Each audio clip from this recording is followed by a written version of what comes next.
Selassie I lives. If you don't like it, mind your business. Jehovah is my only witness, so we pray every day for his forgiveness. And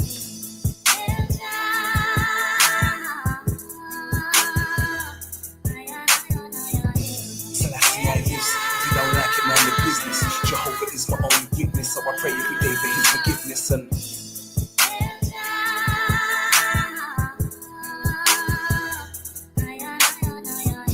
Selassie I lives. If you don't like it, mind your business. Jehovah is my only witness, so we pray every day for his forgiveness. And Kai is worthy to be praised.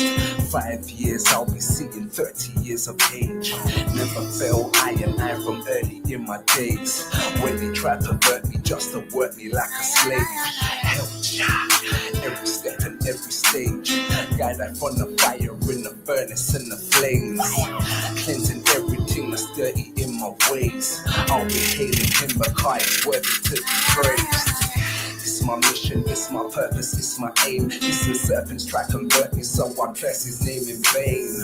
Still worship him the same. Selassie's my sword and shield, so I can slew the serpent's flame.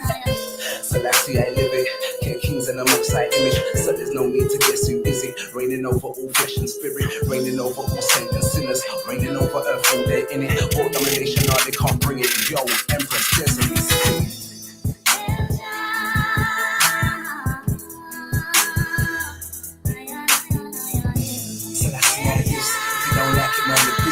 Jehovah is my only witness, so I pray every day for his forgiveness. And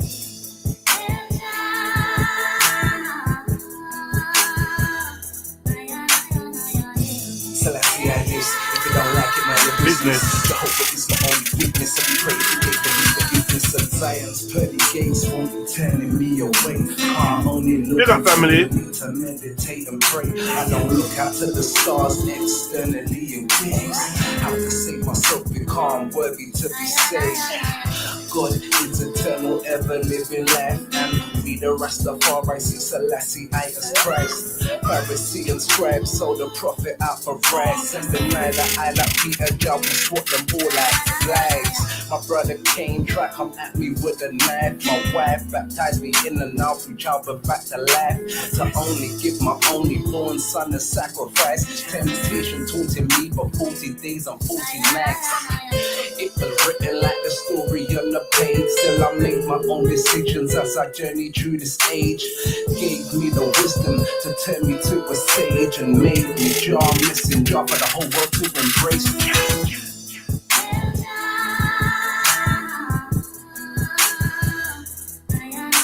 Yes, family. If you don't like it, mind your business. Jehovah is my only witness, so I pray every day for his forgiveness. And yo, just doing a quick check, man. What am I sounding like? What am I sounding like, family? Let me go look on the YouTube. Just trying to do a quick check.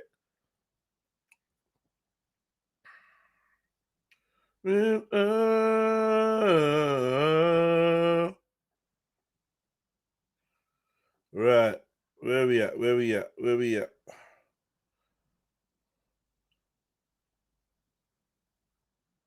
What's that? Okay, why? Hold on. Hold up.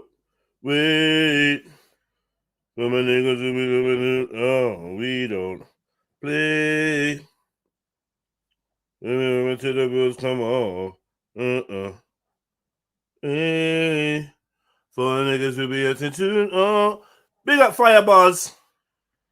Walk one. What you saying? You gonna be locked in later? I hope so, man. 7:30. Koch and Flow. The new show, man. Make sure that you lot are locked in.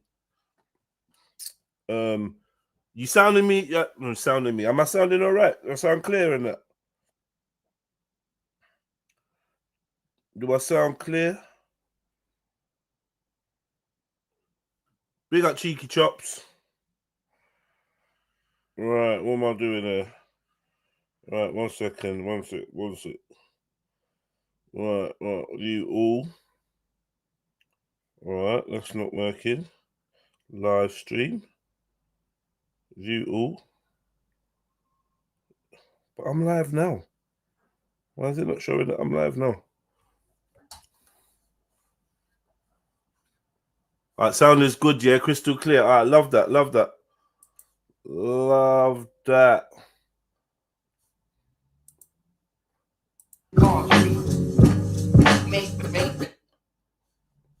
I need to warm up, bruv. I ain't streamed for a while, so I need to warm up. Get my streaming on, man. Let's see what man's saying. Big up Rago Zulu Rebel. He's going to be our first Cotton Flow live stream guest. He's going to be the first one today, along with Candy Gold. So I'm going to try and check out some of their music, get more familiar. You know what I mean? And, yeah. I lie, I swear I lie, to the day that I die. Upon the front line, I'll be there, I lie. Lost my standing there, one gun finger in the air, I lie. Them boy there, not one of them can compare. Yeah, no word of a lie, I swear. To the day that I die, upon the front line, I'll be there. Lost my standing there, two dumb fingers in the air. I relied on the money under my bed for the times I was hungry. I'm without bread, all kind of lying, rumor might spread. But still mention man when I'm dead. For the last 10 years, I run the team red. I ain't running out no good, but I still get in the full 100. I'm burn them skin just like a sunbed. Them boy there, I lie, not one of them can compare. I lie, yeah, I lie, no word of a lie, I swear I lie. The day that I die, I'm on the front line, I'll be there, I lie. Lost my standing there, two dumb fingers in the air, I lie. Blood's thicker than water, but mud's thicker than blood. Family, where you're calling me, but no one show me no love. Them boy are informer, just made the deal with the judge. No word of a lie, to the most high, I swear I lie. Them boy there, I lie, no one of them can compare, I lie. Yeah, I lie, no word of a lie, I swear I lie. To the day that I die, upon the front line, I'll be there, I lie. Lost my standing there, one gun finger in the air, I lie. Them boy there, I lie, not one of them can compare, I lie. Yeah, I lie, no word of a lie, I swear I lie. To the day that I die, upon the front line, I'll be there, I lie. Lost my standing there, two gun fingers in the air, I lie.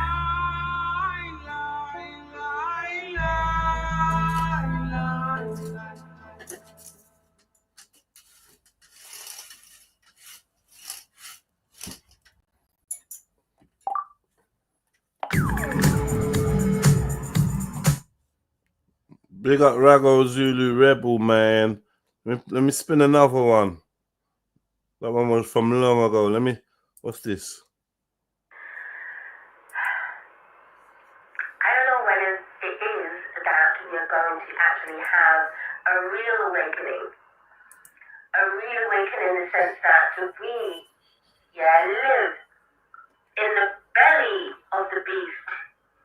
We live in a country that has gone all around the world. Every single part of the world that you can think of and name, they have gone all around the world and they have colonized, raped, killed, murdered, sodomized. Yes. In this knowing, we are still expecting a letter to change its spots. Well, this is England, compared to the third world, is it premium? Locals put the fuel and seasoning. Fish and chips, usually should please with them. Goodbye EU, I believe in them. United Nations in a league with them. World leaders misleading us, the reason why they never believe in them. Came for the NHS and any kind of TFL jobs that I'd left. Maybe go as far as the RAF, a queen and country, die honourable death. But there isn't any on the LF. No money for the long years of conquest. No colony, no economy left. First world hotels, where's gonna be next? Wait, this is England. Blacks, whites, mixed race and the Indians. Migrants, immigrants, Irishmen. Muslim, Sikhs and the Christians. Homeless ones, leading evictions. And rich ones who pre the elections. You speak the Queen's diction, better than the Queen's speech at Christmas. Kids already never saw Pulp Fiction, but on the roads just drugs and addiction. Immigration's all to go like the Norman politician, 55th floor of the hills to build the country. None of no longer welcome, build borders. Don't wanna help on leaders of the free world, but they fell there and they can go France, Germany or Belgium. This is England where the kids put foot on mouth for the ring won't work. BBC as it entered, I'ma fix it. If not, the Catholic dread, trust me, it's hit me. When I had a pity and set circles and eventually do your research. If not that, then it's knife crime with a leather portrait printed on a t-shirt. Life life in the UK. Midlife crisis by Toupee. It's a new dawn, it's a new day. No tea, crumpets, nice game of croquet. Racing spinners in the A-Day. Now they got mixed grandkids and they love a bit of AJ. This parallel on payday. Pray forgiveness for the sins on pray day. Wait, this is England. Blacks, whites, Indians, immigrants, United Kingdom. Yeah, this is England. Conservative Labour, the Lib Dem gotta leave a better future for the children. Can't just leave the ball up to the broken system. Trust. This is England. When I say good day, just what I want. And if it's all good, then we say it's all calm. When the living city's not animal farming, the city farmers called Sadiq Khan. London, England, great every day. For like 6 months, winters, I see everybody sip tea like Lipton's fantasizing over the water. And Winston sing with the Yanks, love Lincoln. That's why they ride together like the snare and the kick drum. Might pop to the pub for a quick one. Everywhere's got a coffee shop, even Brixton. Bro, Assad, I beg you, Assad, move with the times. 10 years later, man saying he needs to see gang in Speaker's Corner. Doing what, bruv? Chatting to who? Why would... You know, sometimes when I watch Speaker's Corner videos, yeah? Let me chat to you lot. Yeah, you know, sometimes when I watch Speaker's Corner videos, yeah, and I see people saying to me, oh, Jedi, when you going back to Speaker's Corner, Jedi, you should go back to Speaker's Corner. I'm like, yo, you lot really don't want man to evolve. You really, like, you don't believe in progression or growth or none of that. It would be a backward step for me to be back in Speaker's Corner on a weekly basis, chatting to man and speak. That would be like 10, 15 steps backwards for my life. I can't speak for other people, but for me, yeah, I could pass through and say Wagwan and pass through quickly. Oh yeah, Wagwan, man's in Speaker's Corner today. If I'm in the area or whatever, I pass through. I couldn't spend more than 45 minutes at that spot. Like, it's not for me.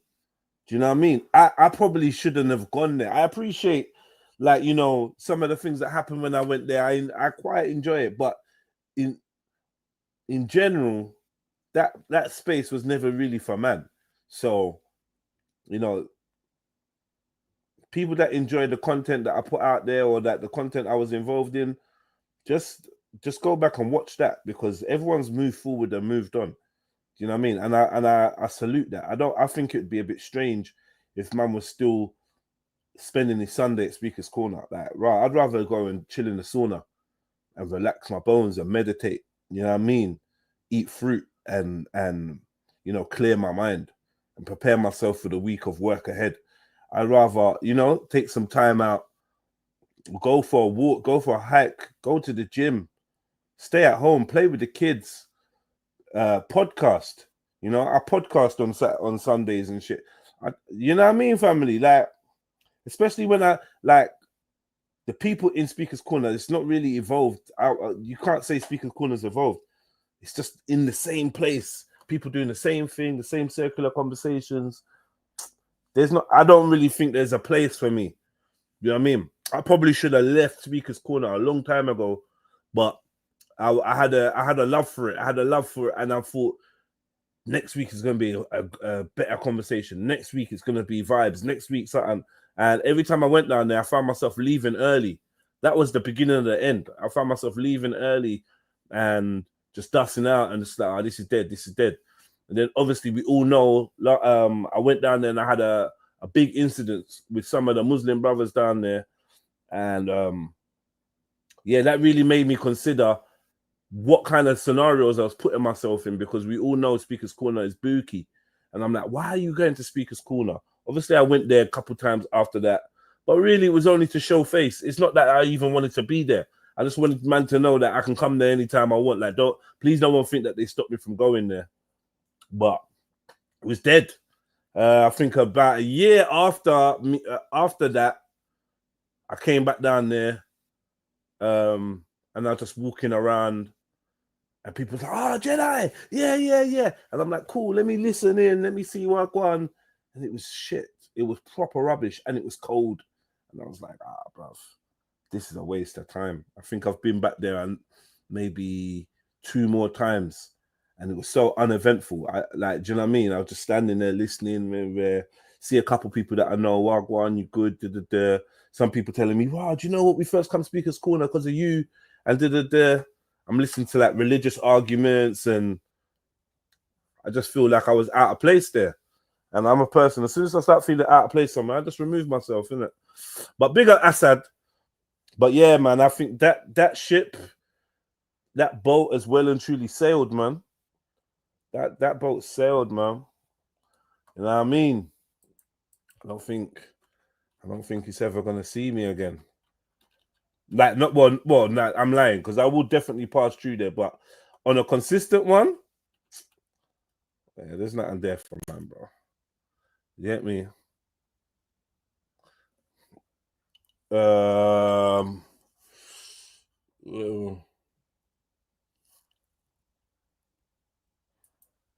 Big up Candy. So this is the other artist we got on tonight. So we got Rago Zulu Rebel, we got Candy Gold. Do you know what I mean? So it's gonna be an eclectic vibration. Big up Chinks in the chat. Big up man like Mosh. Please put the number if you like in the chat, man. Big up everybody. Feel free to hit the super chat.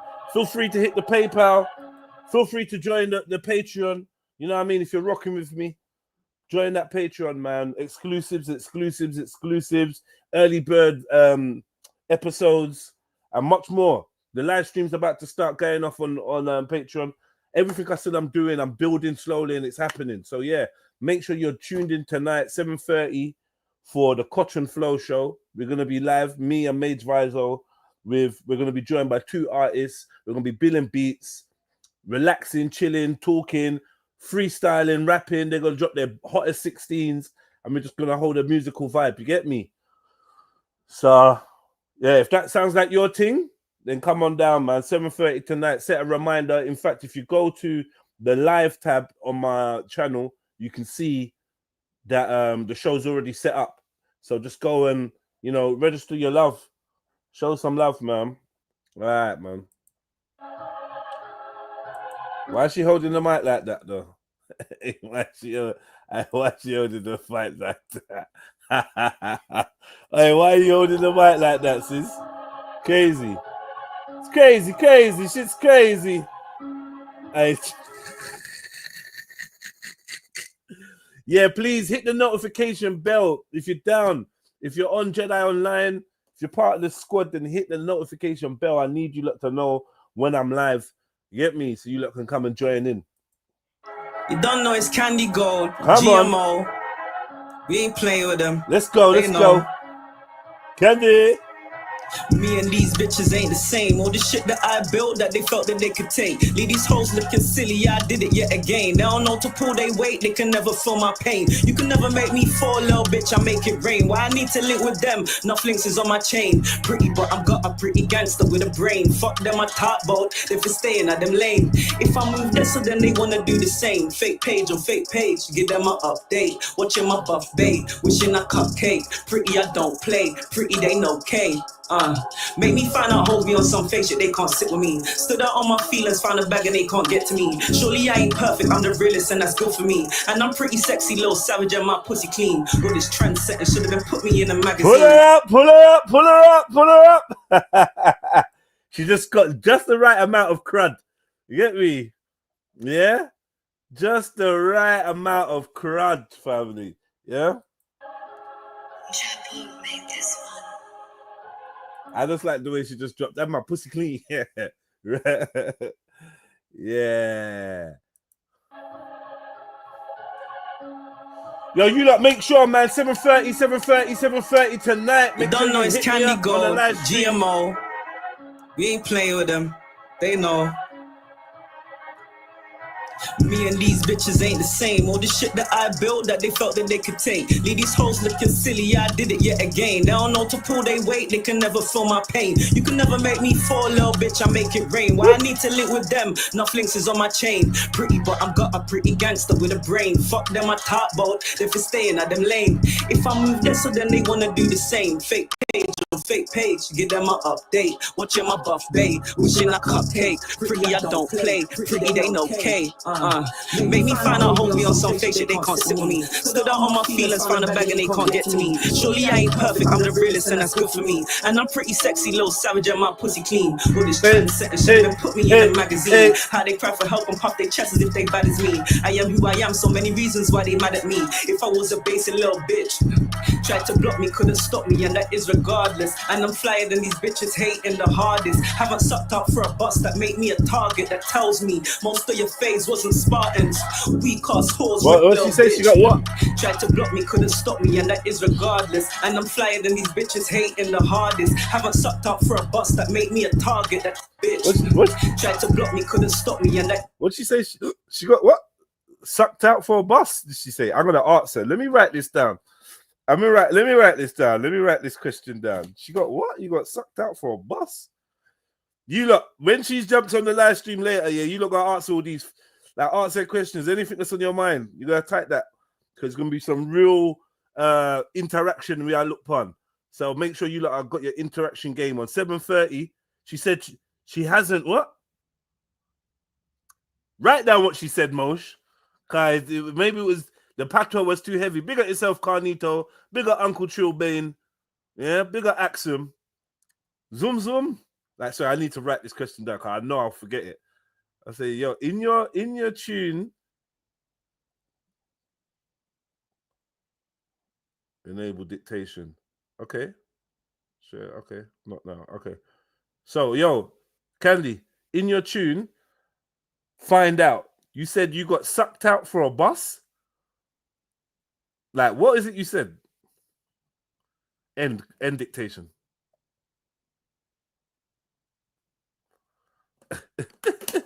Yeah, what did you write?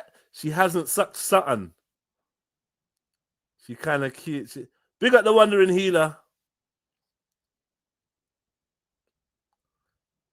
What did she say? All right, sorry, one more time. Just want to just fully understand what she's saying she has or hasn't done. I don't want to make no allegations against the sister. You get me? Mad at me if I was a basic little bitch. Tried to block me, couldn't stop me, and that is regardless. And I'm flyer than these bitches hating the hardest. Haven't sucked up for a bus that made me a target that tells me most of your phase wasn't Spartans. We cast whores ready for the war when I get real quiet means I'm done talking. I ain't got no time, I won't waste it on them. Look, yeah. Made me find out hoes be on some fake shit, they can't sit with me. Stood out on my feelings, found a bag and they can't get to me. Surely I ain't perfect, I'm the realest and that's good for me. And I'm pretty sexy, little savage and my pussy clean. All this trendsetting should have been put me in a magazine. How they cry for help and puff their chests if they bad as me. I am who I am, so many reasons why they mad at me. If I was a basic little bitch, course they wouldn't be. GMO, Candy go. All right, Candy. Let's go for something else.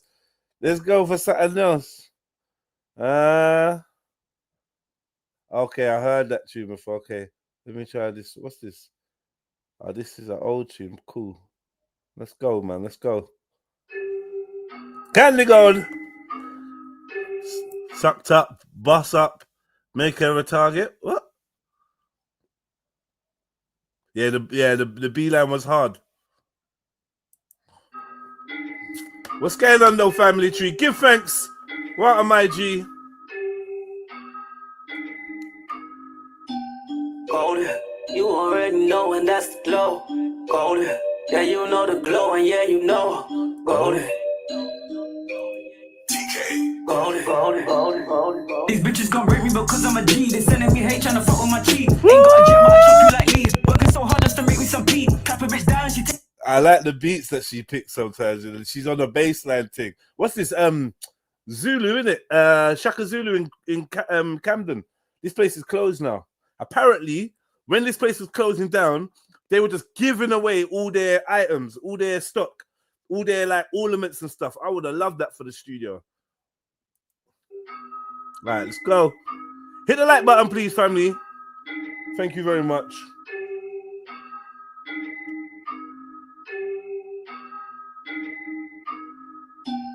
Golden, you already know, and that's the glow. Golden. Yeah, man. Try uplift the sisters, you know, MA, man. Trust me, man. Try uplift the sisters. There's not even no need for none of that, bro. Trust me. Big up, MA.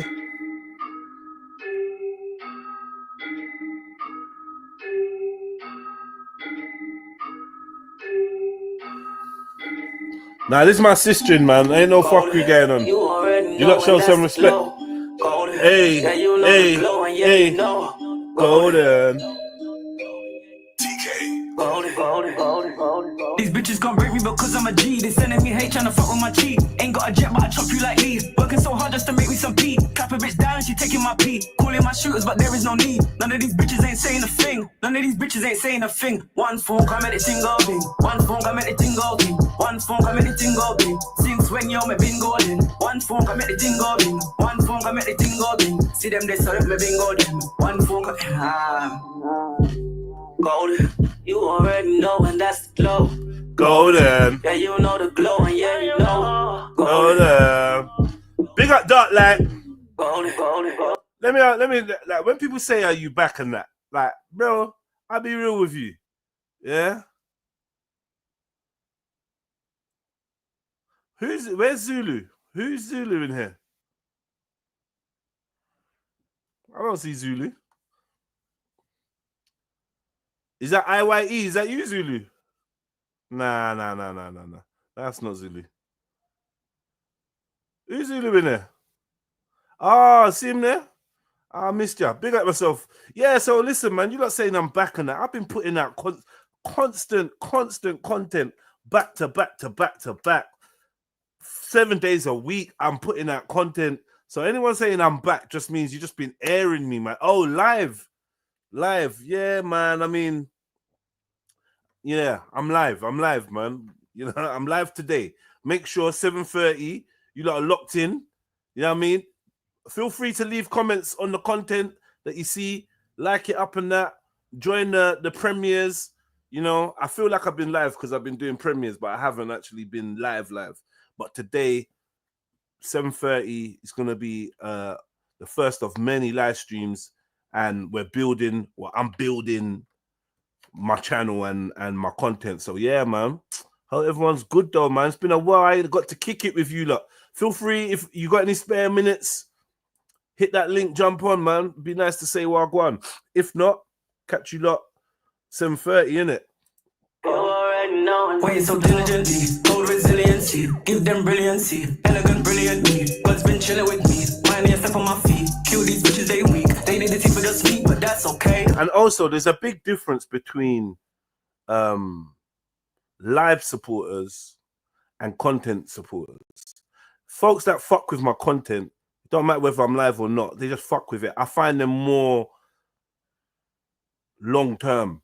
You know, I find that, you know, live supporters, like, yeah, if you're not live, they're not fucking with you. If they can't sit and watch you, like, you get me, and interact with you in the live chat, they're not fucking with you, and that's a bit of a shame. Big up yourself, Bane. Yo. Big up yourself. What are you saying, King? What's happening? Nah, man. Just keep doing the warm up of the warm up. Back to the roots, you get me? Back to the roots. Giving them a little warm up for later, you get me? So we're gonna be fully back to the roots. No, I like the live thing. I miss the live thing. I can't lie. I do miss it. Well, 7:30. I hope you're around later. You get me? Yeah. Man won't be here, man. Yeah, we're gonna go ham. You're gonna go ham, Sounds man. exciting. That's what I'm saying. Yeah. When I heard the live thing was popping again, I was like, you know what? This is the essence. It's gonna be a vibe, man. It's gonna be a vibe. You get me? Don't get me wrong. Love the pre-film stuff. I love all the editing. Love all the segments and all the new ideas and stuff flowing. Absolutely. Do you know what I mean? Just pure entertainment and that. But you know, like the essence. Yeah, the essence, the live, off the cuff. Yeah, I mean, yeah, we're gonna mix and blend. We mix and blend, man. Yeah, that's what I'm saying, man. But, you know, YouTube family, some of you lot are a bit rigid. You don't want to grow. You don't want to. No, grow is the wrong word.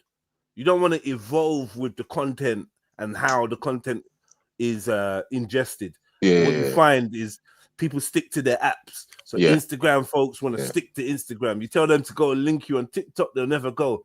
TikTok people want to link on TikTok. If you tell them to come to YouTube, they won't go. No. YouTube people want to stay on YouTube. If you tell them to come to Twitch, they won't go. And if you ain't got something that helps you stream on all of them, you end up losing out. But I think personally, for me, I prefer making content for YouTube. I prefer that. I prefer going off, doing my thing, and then putting it on YouTube for it to be consumed. I do like the live streams, but there's many problems with live streams. Depending on other folks to jump on, blah, blah, blah. 100%. very rare. Sometimes you might want to live stream and you got 5 people watching and you feel demotivated. And also the live stream family are very fickle. You know, they're here, there, everywhere, doing everything at once. And it's hard to build a community in these type of climates. Commitments and whatnot as well. And by community, I don't mean a bunch of people that's just going to watch me anytime I press the live button. I mean people that's actually going to get involved, commit, and actually invest in this content so that I can not work. So I don't have to go off to work. 100%. You get me 7 days a week. 100%. If you can help me do that and make my dreams come true, then I'll sit in front of a you can watch me sleep if you want to fucking watch me sleep, bro. I'll take you everywhere. But while when it's not commercially viable or financially viable or it don't make sense, then I feel like live streaming can be the worst one. Because at least when I'm just doing content, I could just do my content and then I can chop it up and I can do my thing and I can eat. Do you know what I mean? That's my kind of thing. Yo, big up, Veli. Wagwan. What you saying? Big up. Long time, man. Big up. Yeah, you're breaking up a bit. You in the van? Yeah. Can you hear me clear now? Is it all right? Yeah. It's not really clear. Bit choppy. It's all. Bit choppy, isn't it? What's going on though? I'm moving to it. I just passed you to say what I'm, man. I ain't been on one of your panels for a little while. So you was doing a panel, man. Right, let me quickly jump on and say what I'm, man. Yeah, we saying you live later, yeah? Nah. I only do 3 days a week. Nah, still. Oh, is it? Now I'm not about you. Now I'm not about you. Don't want to be streaming every fucking minute now. You man are funny, bro. When I was about, man was trying to do fake competition. As soon as I jumped off, every man was just like, "Ah, fuck this now." Did you notice that? Like, I was just faded out. It's like, job done, guys. Back up.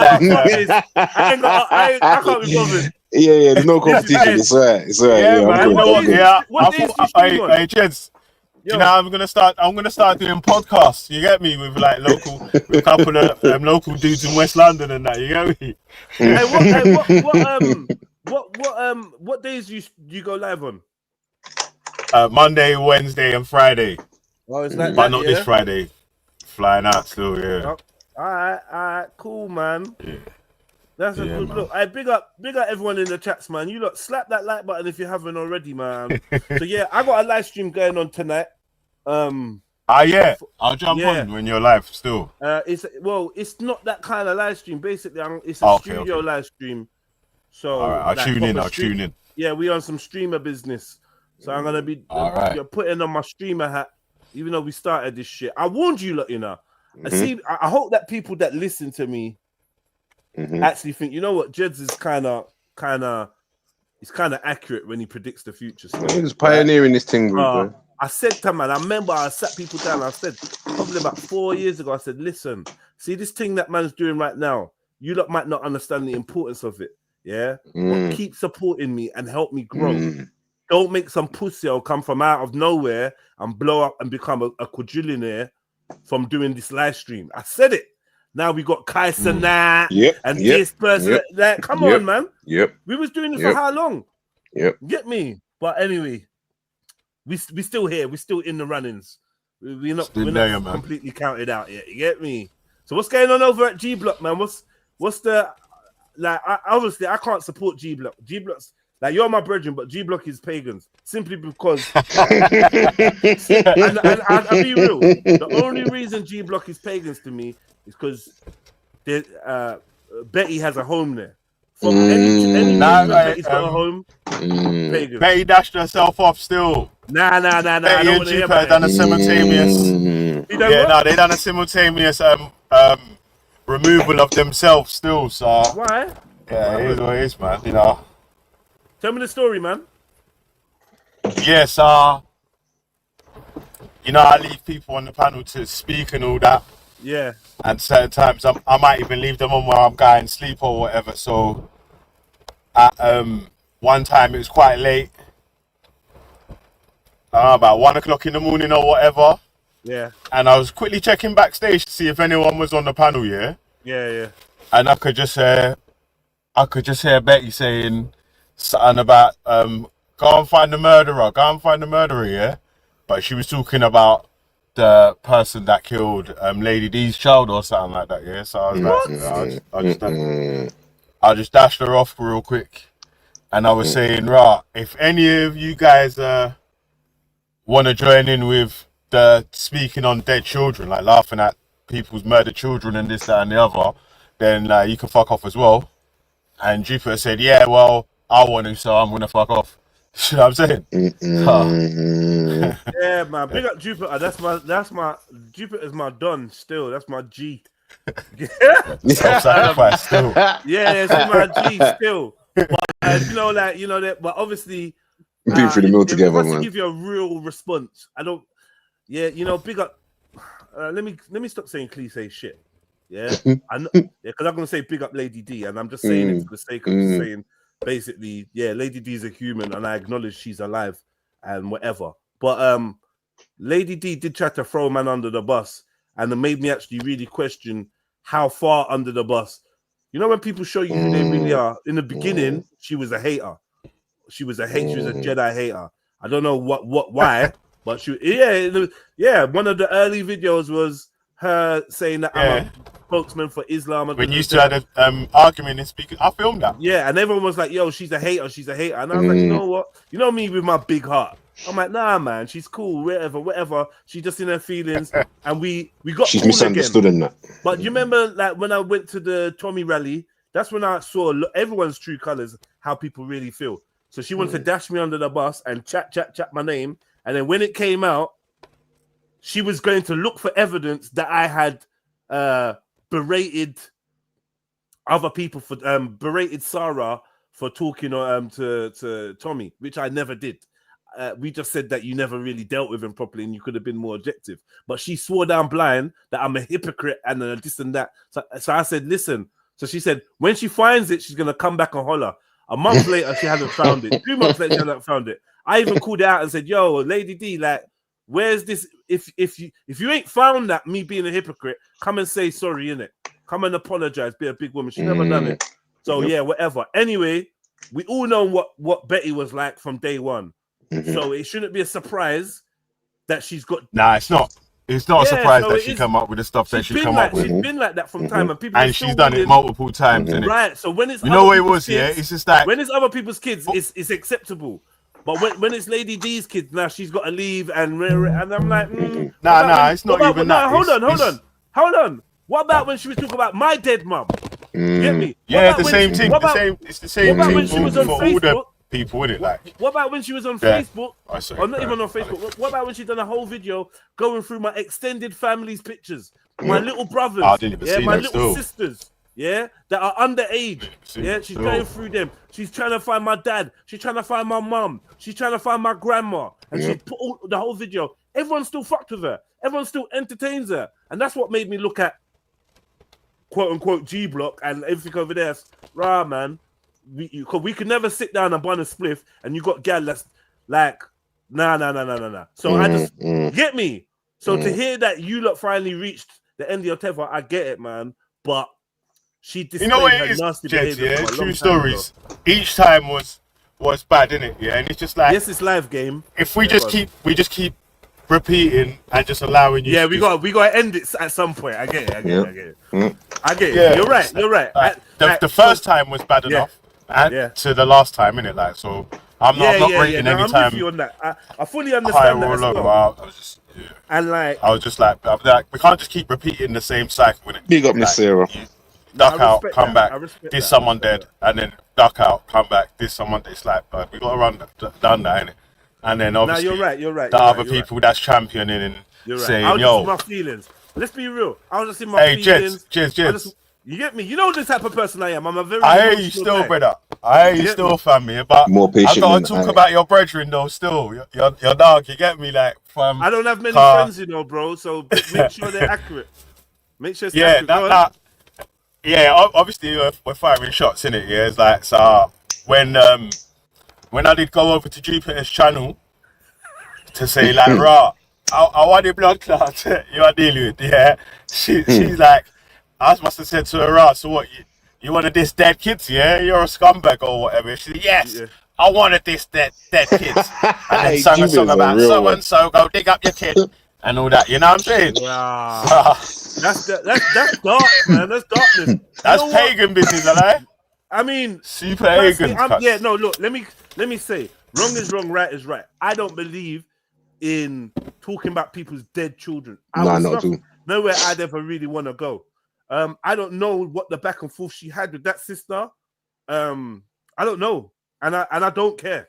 And because she spoke about Lady D's dead children has nothing to do with me, and I would never involve myself on behalf of Lady D for anything. So I can't say nothing. All I know is I don't like that kind of chat. Do you know what I mean? But many of us have done it. Told someone suck their dead mums, dead grand, I don't think I've ever said nothing about no one's dead kids. But I'm capable of. But it's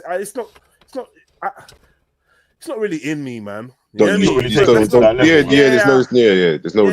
conscious choice to go that direction. Other weird things in it, but I'm not really into that in it. So, but I ain't gonna condemn dupes because Lady D's got a mouth on her, Dupe's got a mouth on her.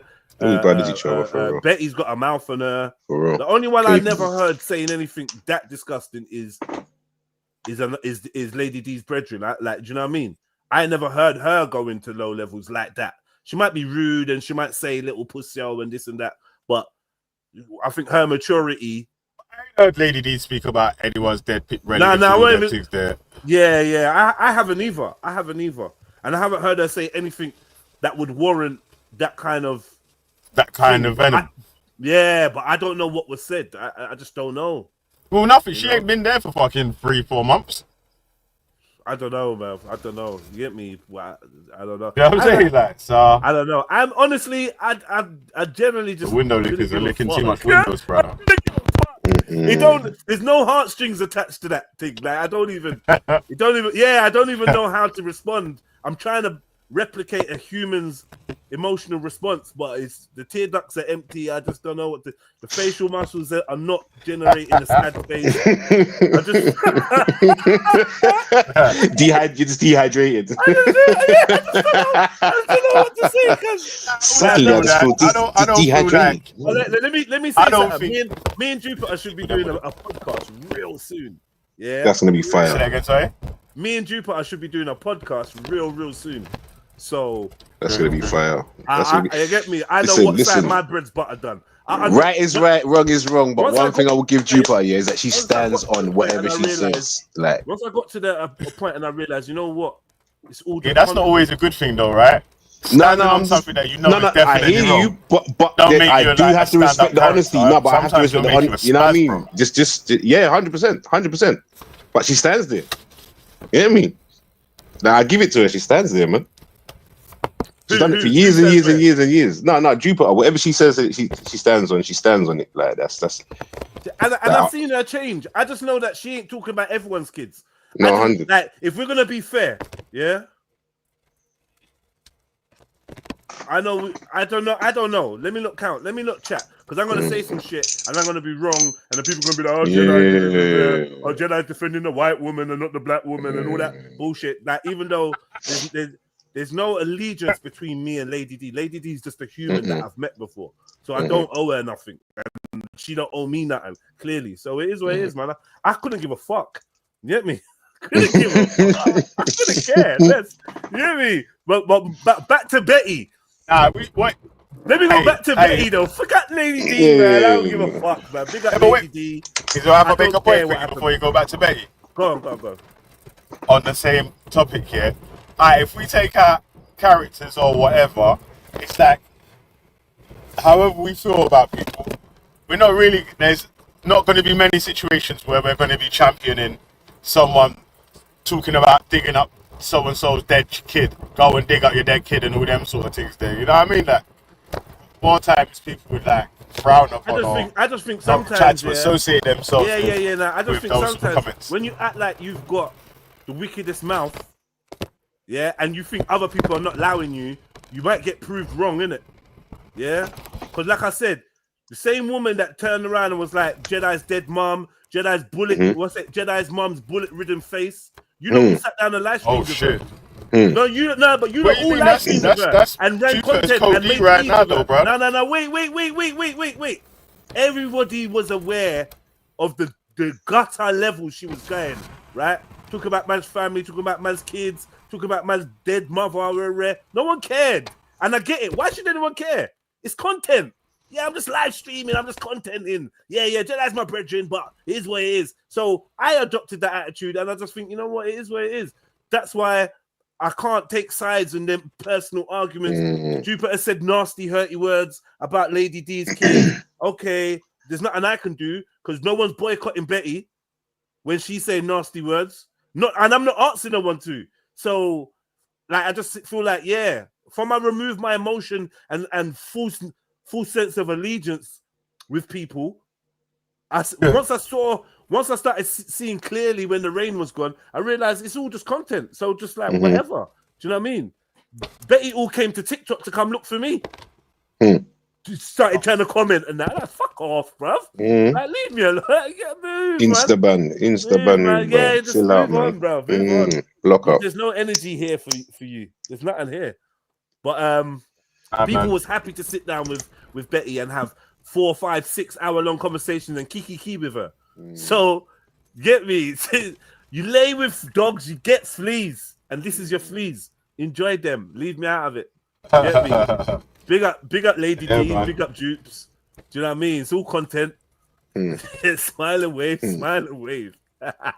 Get me? It's a bit too late for anyone to take the moral high ground. We all doing fuckery, so just let it go.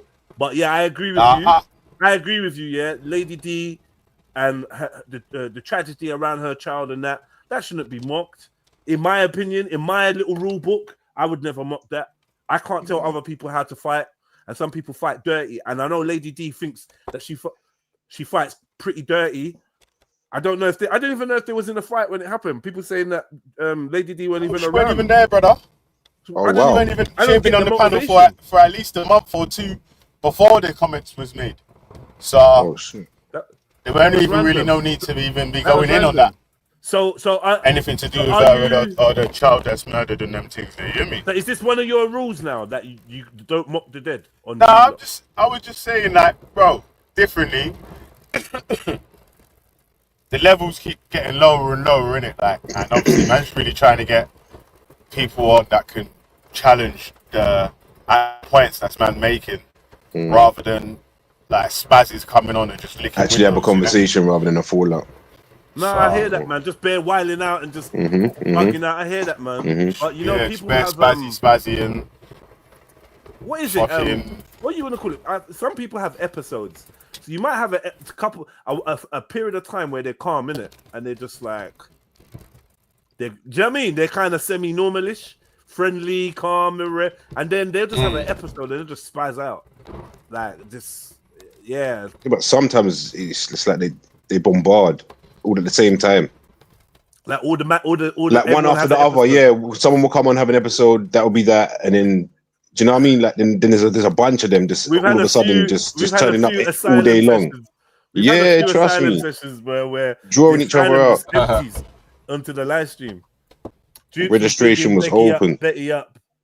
She's definitely a flea bag. Yeah, but you sit and listen to all of them. All this crying about people you choose to spend your time listening to, and I just don't get it, wee man. Like, have you not run far enough away from people that you don't like, or is it just impossible? It's long, man.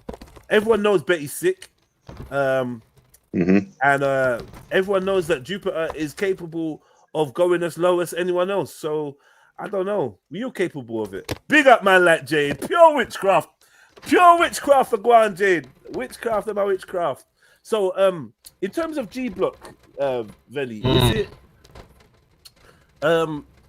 Obviously, from a while ago now, maybe a year ago, I was hearing that you kind of gone into more politics. I could see every time we're doing seasons, innit? Yeah, we done Black season 1. Excellent. We done religion season 2. Excellent. Yeah. And we did politics season 3.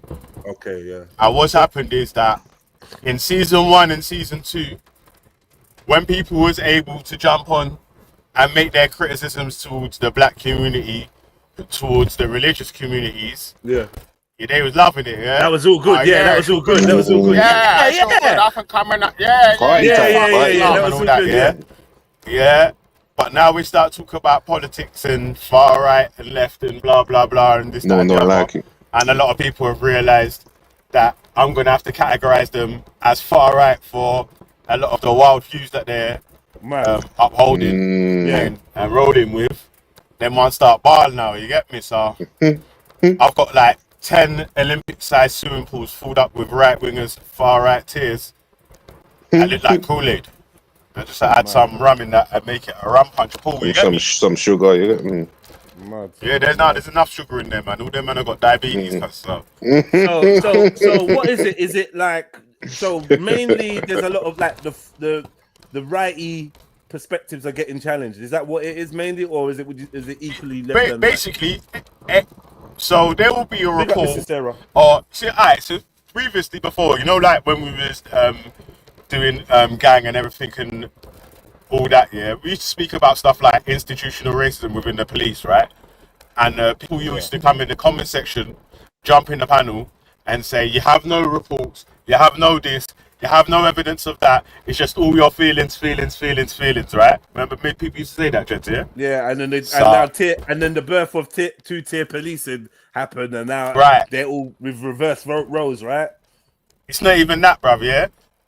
So when we was arguing with people on G Block about those topics there was a report called the Casey report that had come out just after the Sarah Everard murder. And that had stated institutional racism within the police, among other things as well. So when we're going through there pointing out how these things are not just black people's feelings, it's stated here in like government commissioned reports that stated here's institutional racism, here's sexism, here's homophobia, here's blah blah blah. All the different forms of phobia and isms, all these men are willing to accept. Yeah, we accept that. Yeah, institutional racism. No, there's no institutional racism. There's no racism. There ain't no racism in the police. Let's have a fight against it. But until now. Now the man them are remixing the institutional racism to say the institutional racism is against the working class, not white people, working class white people only, basically. Yeah. So, well, do you know that's what the argument is now. Yeah. Do you know what? Like, this is how you know when people are not genuine. When groups are not genuine, they miss the chance to find their common goal and then link up. So there was a chance when the black folks was complaining about the legal system or the policing system or whatever, law enforcement. When we were complaining about these systems, about their corruption, there was a good chance for the white voices, namely the white working class, to say, do you know what? I see what's happened to that part of the community, and they're right. I have them right. And guess what? It's happening to my part of the community too. But they either turned a blind eye or wasn't active enough in speaking up. They don't care. They didn't care. Just sat and watched. They didn't care. And don't get me wrong. Hey, Jedi. White folks out there, I know that there's so many working class allies, to the black causes and the black and the perspectives. 100%. Where you realize how I grew up is we're all on the bottom. And that's why I always said, when people say, fuck the police or no snitching is a black ethos, I'm like, well, are you mad? We learned this from the white folks that we grew up with. They're the ones that showed us about don't fuck with the pigs and the filth and blah blah blah blah. They showed us about anti-establishment mentality. We that's something that was we a constant identify run. with. That was constant In fact, my demographic was trying to assimilate, not my demographic, but Africans were trying to assimilate with the system. Luckily, some of us were born in areas where we could see it was an us against them kind of thing. So that's why we've always had white friends. That's why we've always got on with the white lot from the ends and whatnot. And we never clash. There's no racist clashes going on in Peckham. That's why, because it was always us against the feds. A white man will be like, no, they ran that way, knowing we went that way. Do you know what I mean? Like, they went that way, officer. You lot can come out, rare. We always had that kind of bond. But I don't know, man. The scarcity of representation means that we all cling to our own little sides, and then we deny the experience of each other to score points, and now it's too late. Now you're trying to flip the whole thing on its head 360 and be like, yo, the system is only racist or only prejudiced against working class white people. That's fucking ridiculous. Absolutely ridiculous. Absolutely ridiculous. But that's because people didn't want to be honest in the beginning. So now they've got to stick to their sides. Got to maintain to the lies. Yeah, because I've always said it's always been fuck the police. It should always be. Why? Because the police is the physical representation of governmental tyranny. That's right. Right? Anytime that the government want to tell Veli or me that we gotta be in by 4 o'clock or we gotta be in by 7 o'clock, or we can't go more than a mile away from our home, who do you think is going to enforce it? It's the police. So how could we ever align with them? How could it's a big conversation right now, because I think some people low key, especially the black community, they low key want to be the police. And have you noticed that the black community are getting more conservative in their talking points and their perspectives, but their behaviors are still very unconservative.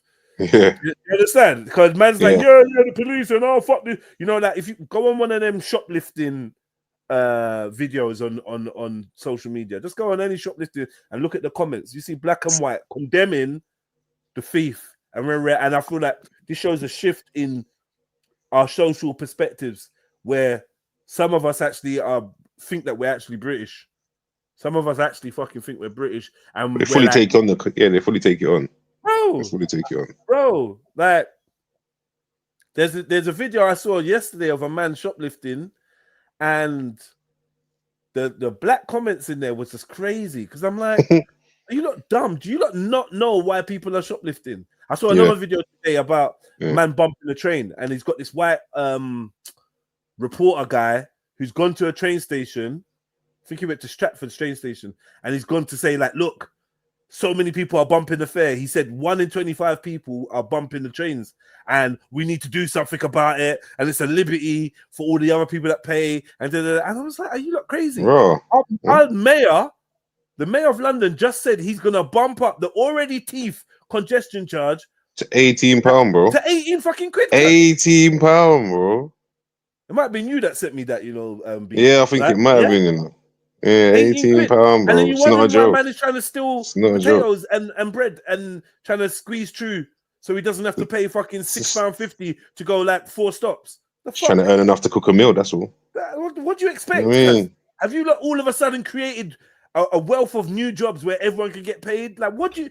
Yeah. What is it? Like, what's the secret? Can you not see that people are being squeezed into a corner? It's got so bad that I don't want to shoplift, because shoplifting is getting so bait now. Everywhere I go, they're talking about shoplifting. Bruv, you see, do you know what? You see, if you just walk up and if your high streets are live, that is, if your high streets are live and it's got shops on it, just go and walk around and have a look, and you'll see a shoplifting going on. You'll see it. Yeah, facts, man, facts. Standardly. Like, it's everywhere. It's kicking the shit out of everyone right now. Of course. You'll walk down your high street and see a man getting chased by the security guard because he's ran away with something. But you know, like, it's constant. It's constant. But ain't it? You know what's happened though, gents? Yeah. Go on. The air quotes. Yeah, I'm doing the air quotes. Yeah, the working class white community have been finessed by the reform likes to point out other working class people as the issues that they face, rather than the billionaires, rather than the bigwigs. Yeah. And that's what it's all smoke screens. All smoke screens right now. It's all smoke screens. This is diversionary tactics. This is what makes Tommy Robinson such a dangerous character, because you know what he does smartly, and he's been doing it for years. He just straddles that. So he's like, it is the Browns. It is the Browns. It is the Brownies. Do you know what I mean? It is the prayers. It is the hat wearers. It is the hijab wearers. It is them, but also the government against us, because the government trying to shut me down because they don't want me talking about this. So he gets that anti-establishment vote too. Do you know what I mean? Right. When he's very slick with it. Oh, he's just come out. He's done 18 months. He's done 18 months. It's really convenient. You see the picture I sent you. Say that again, Veli. You get ethnic minorities that support Tommy Robinson. That say some even worse racist shit than any of these guys speak about. Yeah. But the people that support them will point at these ethnic minorities as a reason why it can't be racist what's going on in their movement, because they've got Yeah, this guy because there, we got Sikhs and we got we got Banksy there who does streams laughing at fucking we got fucking racist ass Banksy there who does streams laughing at that flipping woman that raised like nearly a mil for calling an autistic 5-year-old an N-word and that. You know what I mean? So he thinks that's funny. obviously, But I mean, look, look, man, let's be real. they're not supposed to celebrate that. Banksy will draw a picture of a child and pleasure himself. So, you know. Oh, see, so I'm not lying then, yeah, Jeds? That's dope that you said that, yeah? Because when I've been saying that for the last 3-4 weeks or whatever, man, them are saying, oh, you're chatting shit about Banksy, why are you lying for? When everyone knows people got that he selective said Why are memory people now. why are people defending it? Whoa, Come on, man, you know what time Wait, it is, brother. hold on. Mad. Veli, what are you saying? You got a new wave of listeners. That's why. So they don't go back that far, right? Is that what it is? Yeah, the new people, we'll give them a blight because they don't know. But we've got old people that was there that are capping, that will either stay silent because they know that, my man's on their team for a majority of the arguments, so I'm not going to dash him under the bus. Yeah. Or they will say it just didn't happen straight. Nah, it definitely happened. That's crazy. It's in my backlog there somewhere. If someone can find it, there's an episode where we're roasting Banksy. If you upload the video, they'll strike you. Because someone uploaded the video and it got removed from YouTube. Swear down. Well, it's in my archive somewhere. It's definitely it's literally there. I remember the live stream. I could maybe even remember the live stream, and I was going at Banksy. I destroyed Banksy. I destroyed him a couple times. You get me? That's why out of all the places where he circles back, he takes the longest to circle back over here. Hazo, Jedi, you Jamaican? Huh? Are you asking if I'm Jamaican? I think it's obvious. I think it's obvious I'm Jamaican. Jedi. Respect. Hey, Jedi, respect. Respect. That guy was fucking funny, bro. That guy was he reminded me of the kidulthood, brother. Yeah. Matic. Yeah. But yeah, Hazza, if you're asking if I'm Jamaican, the answer is yes. What can I do for you? Yeah? Jamaica versus Nigeria on Saturday. I kind of would like to go. Oh, what, the comedy thing, yeah? Yeah, not the comedy thing, the Unity Cup. Oh, the match? Yeah. Because Jamaica beat Trinidad. Nigeria beat Ghana. Yeah. So now they're in the final. Oh, Lord. That atmosphere is going to be dope. That atmosphere is going to be dope. The atmosphere will be sick. The atmosphere is going to be dope. Yeah, Rob Bubbles in Nigeria. That's going to be dope. Yeah, trust me. Years ago, I went to a Ghana versus Mexico match. That was great. That was, isn't it? What a weird team up. But that's crazy. And that was mad. I'm like, I don't even like football, but the vibes was nice. And halftime, to actually experience what goes on in halftime is crazy. Because halftime, basically, we had loads of dodgy notes in it, yeah. So halftime, we went to get rid of the notes, and I'm telling you, yeah, I didn't know this is a part of English culture that I'd never experienced or whatever. The football halftime, what goes on, bro? They got this massive Ginsters truck. You know Ginsters, innit? Yeah. The pies, innit? Pastries bro, and pies. It's like a Royal Rumble there, bruv. Like, it's like, bro. Yeah.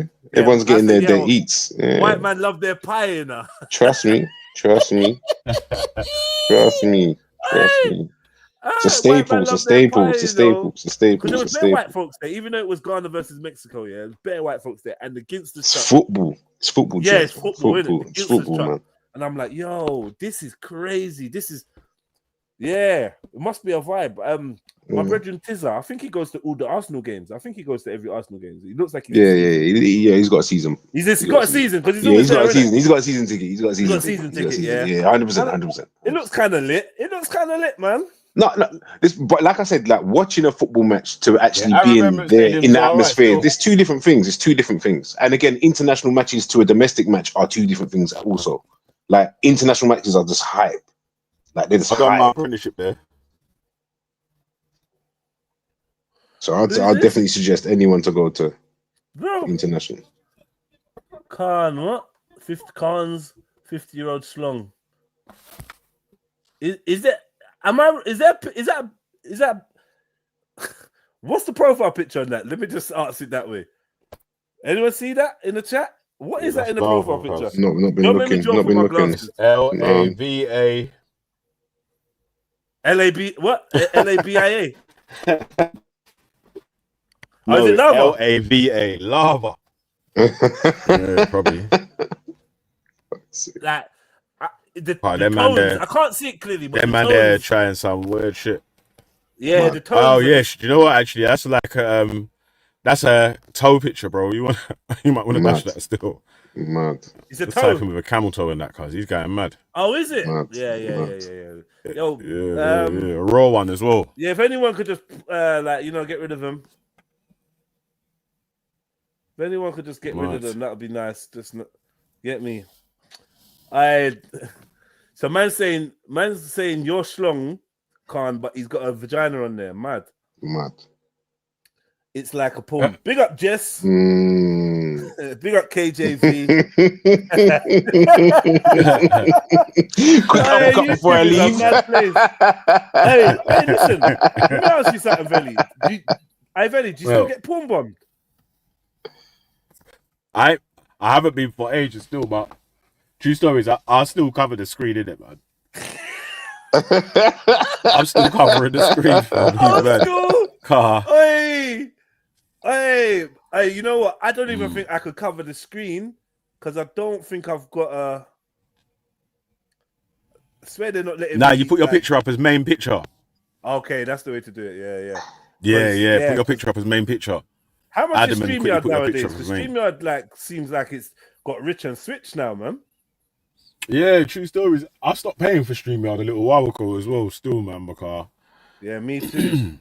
you know, they're pissing me off still. The money's worth money. And I remember 1 month, I'm like, no, not even 1 month. It was like 2-3 months in a row. I'm paying for StreamYard and man ain't getting no donations or nothing. I'm like, yo, I'm really paying to stream to these brothers. Mad. Like, for real. And I'm saying to people, yo, like, hit the link or whatever, hit the PayPal. Man ain't hit the PayPal's not PayPaling. I'm like, all right, cool. There's no pals. There's no pals. Right, it's like that, huh? Got no pals. It's lonely. You know the African. And these times here, man's paying for StreamYard for people to come on and start trying to dish you and that, bruv. Like, Pay to get dissed. That's wild. Yeah. You know the. I'm paying you to jump on and diss me, bruv. What are you talking about? You know the African meme that the brother. I can't do it properly because. Trust me, the serious look to me, but it's serious. Okay. Studying. All right. So what's going on, you lot in the chats? PayPal is the shiz. All right, man. Slap the PayPal. Hit the what you call it button. Super chat button. Do you know what I mean? Show a little love. Get yourself a sticker and whatnot. You might even be able to coax me out of retirement from the live stream community and start doing more regular ones. Did Jed Spence get a call up for Jamaica? I don't know what that means, bro. I didn't even know the Jamaican squad, cuz. Yeah, let's have a look. For football.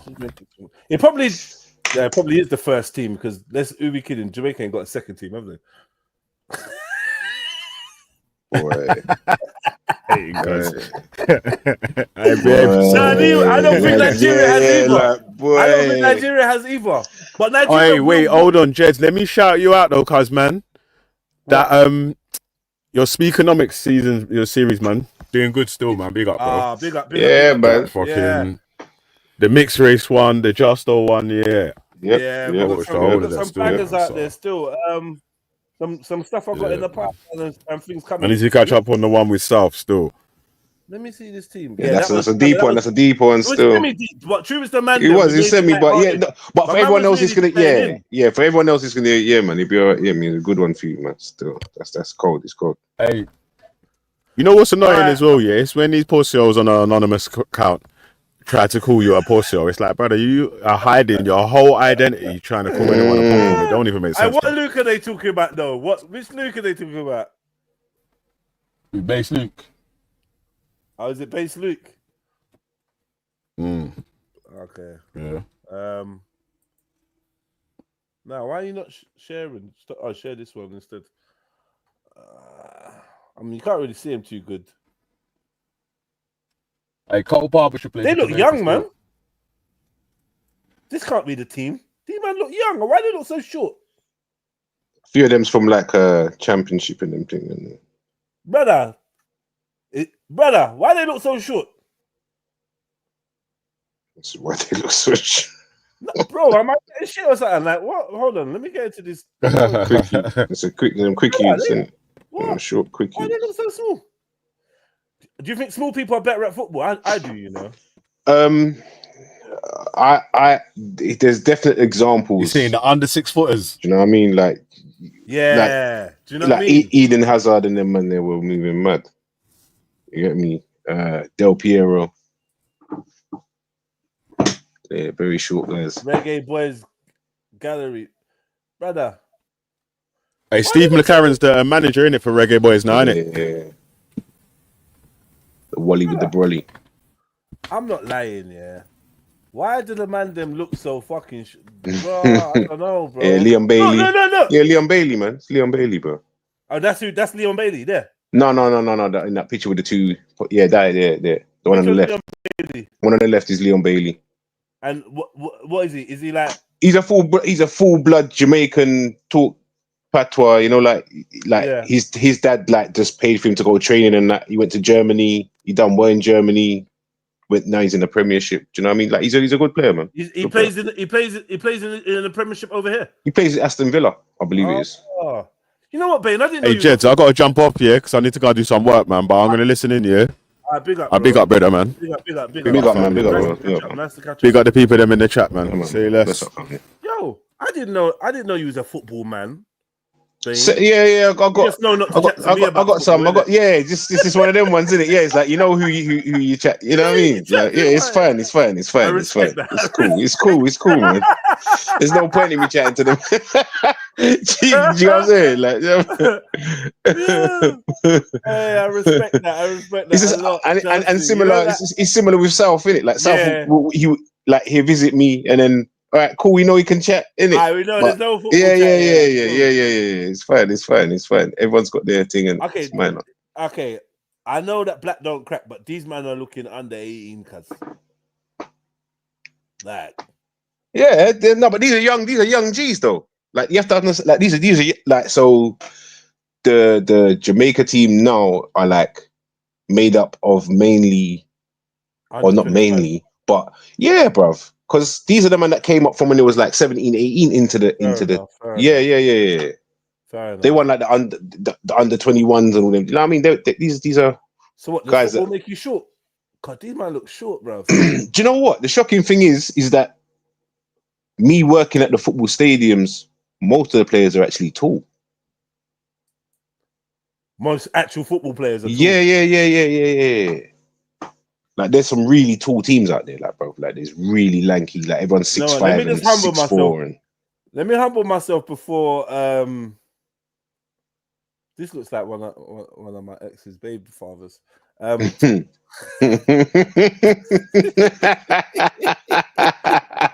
was laughing before I even said it. I was Stop it!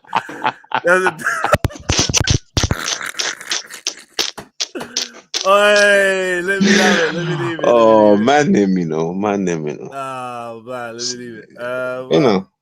Thanks, babes. Justin Puff. What? I don't know what you know. Hey, Chefs, big up yourself. Yo, family, big up, please Chefs. Hit the like button. Put the number of your like in the chat. That's a tradition. It's not a superstition, man. Yeah, no, you know what I was laughing at, bro?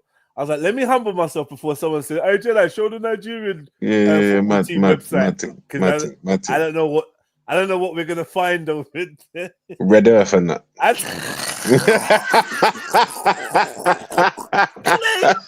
Man's moving like the what's it? The French Open tennis. French Open tennis. Let.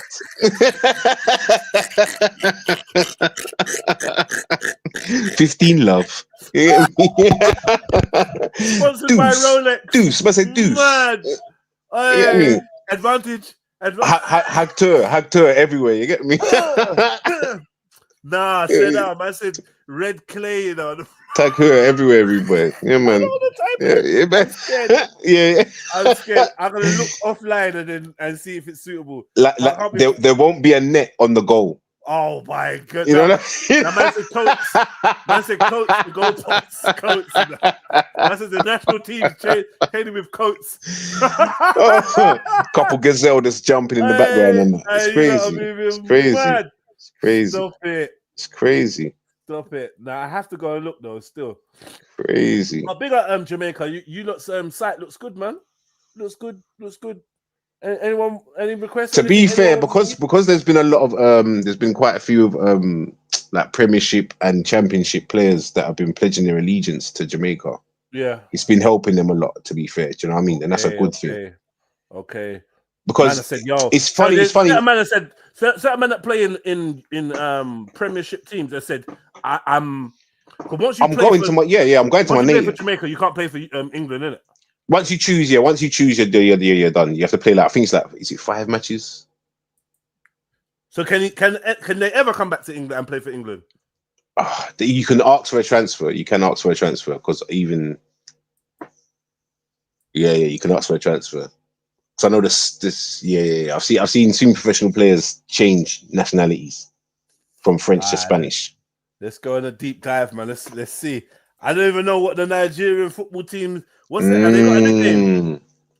I don't know. Nigeria boys. Shut up.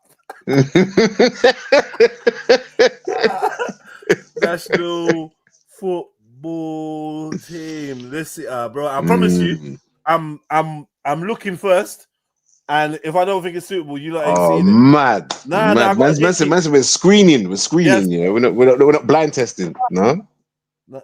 I gotta protect our fucking dignity because national heritage. Our people are pride. Wild, let's see. Nigeria club profile. Let me see. Accept to continue. I don't want to accept cookies on there in case I get fucking scammed. Mad. Hey, bro. Hey, no. Listen, brother. You see, when I put the meme up the other day, right? It wasn't just because like I was just, bro. I'm genuinely sick of them, you know. Of what? I had to change my password 3 times in one day, bro. Is it? Bro, they tried to listen, brother. I had to put a whole sentence with numbers in there as my password, bro. Super Eagles, yeah. Yeah, let's have a look. 1 second. Yeah, I'm sick of these hackers, bro. You turn the camera off, yeah. I was having a private. It's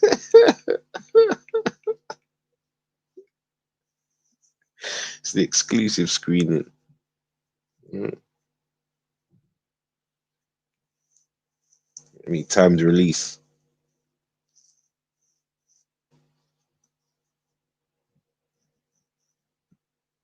Yeah. All right. So,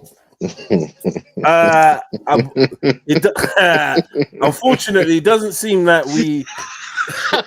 What, man? I stopped that. Why are you laughing at that? Hey! No, I'm just saying. Unfortunately, it doesn't appear that we. Hey, Nigeria, you know. Someone got paid to make a website. I know that. No, I know someone got paid. Lie. But I don't. I don't think anyone was ready. The uploads weren't uploaded. Now imagine, I'm on the what's it? The Nigerian Football Federation, yeah. No, man, for sure. And it's more pictures of uncles in suits. Oh, Like talk about how they're gonna split the the teams. benefactors, the benefactors. Yeah, Yeah, they're talking about this. yeah, the benefactors, the benefactors. No training sessions. Well, there's no training sessions. Oh No training. my god! People getting hugs and man them holding microphones is mad. Yeah, do you know what I mean? Look, I'm being look. This is it.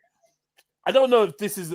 I don't even know if this is the official thing. The official. By the way, the Nigerian team, they call themselves the Super Eagles, right? So we should, right? So they're the Super Eagles. Anyone that wants to know, you get on here and it's like, Does Africa have eagles? Huh? Say again?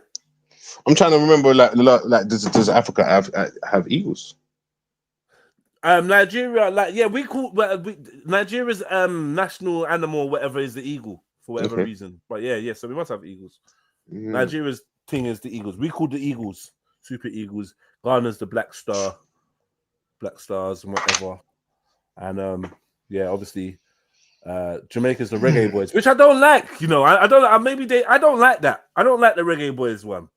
Big up Jamaican team. We're very proud of you, but I don't like that Reggae Boys name. Imagine that the Nigerian team is called Afro Beats Boys. Or, you know what I mean? Imagine reggae being called the Rap Boys. Reggae is it's not even so much even just a music. It's a part of life. I don't rate it. Like, I just feel like Lawas, man. I'm not mad at that. I'm not mad at that, man. I don't rate that name. Still, I never rated the name because it seemed like too much of a source of joy for when white people said it. Oh, the reggae boy. Like, it's like, you know what I mean? You know what I'm saying, innit? Like, they started taking the piss. I never enjoyed hearing white people talk about the reggae boys. Oh, the reggae boys. Like, it's like, nah, you're not trying to soften us. You're trying to make us seem like we're some musical jokers. Look at me saying us. Look at me saying us. I love you, man. I love you guys, man. I love you guys, man. You get me? I'm getting offended for you. This is crazy. The Super Eagles. So I'm just trying to sort out my food. Yeah, the Super Eagles. They're not really. Let me see what we. Right. So the Marshall Eagle is the largest eagle in Africa, and it's in Nigeria. Yeah. It weighs 1 stone. Fuck it up. And has a wingspan of about 6 feet 4 inches. Oh, that's a hedge. Yeah, bruv. It is about 30, Nigeria, it's about 32 inches long, no hummus. Fuck yeah. Yeah, man. That's a fucking. So it's a big bird. That's a big bird, bro. It's a big bird. That will carry a small man. Yeah. Dash him off the edge of the cliff. Make sure he's dead so he can eat. Yeah. So it will carry one of the reggae boys. Yeah, man. They're gone. Hey. Nah. Yeah. So we got the same picture twice. Yeah, big up the page. Big up the page. You see what I'm trying to say? Do you know what? Do you know what? My bad, because I thought that you just scrolled down, scrolled up, and scrolled down. Nah, look. All right, cool. No. Because you know, like it was Swift. And I was like, all right, cool. That's what happened. You know, like sometimes the page goes back up and. I don't know. Yeah. The page is no frills. Someone took a big change to make this. I said the same photo twice. So there's not really much going in. And it's 3 times they've used that photo now. Look at that. What's this here? That's a bit crazy. Is that the team there? Is that the team there though? Is that the team? This is the women's team. Nah, man. Yeah, I know. Where's like, bro? Nah, there's no ratings.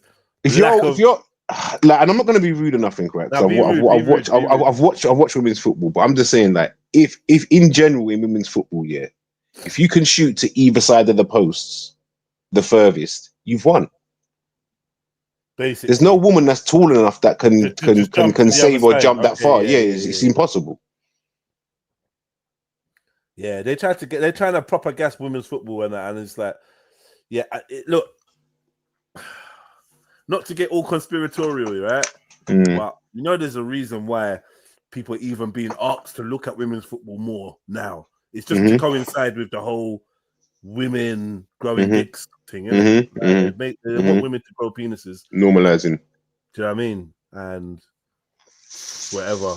There'll probably be a time where women's football is more rated than men's. I don't know how, but these women ain't going to resemble women. It's terrible. It's terrible. Yeah.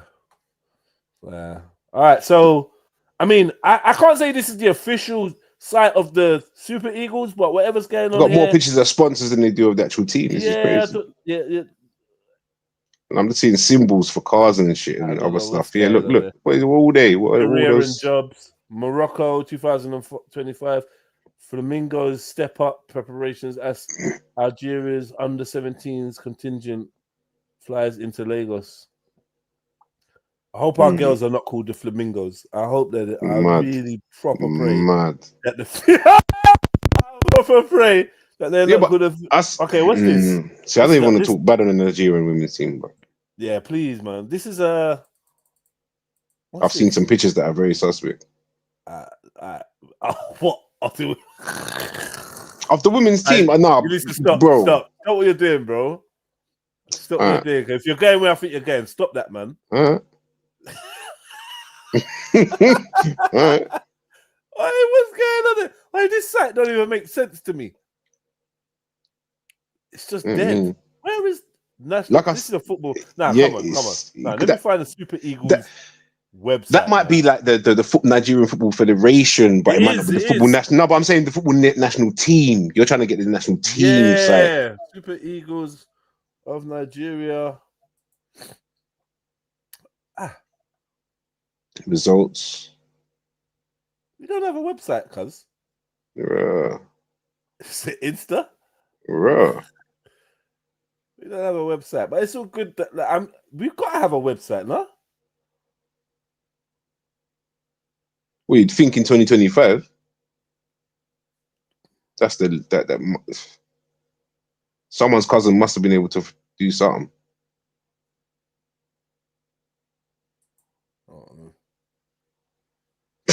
Man took you to the same picture. We have action. We have action.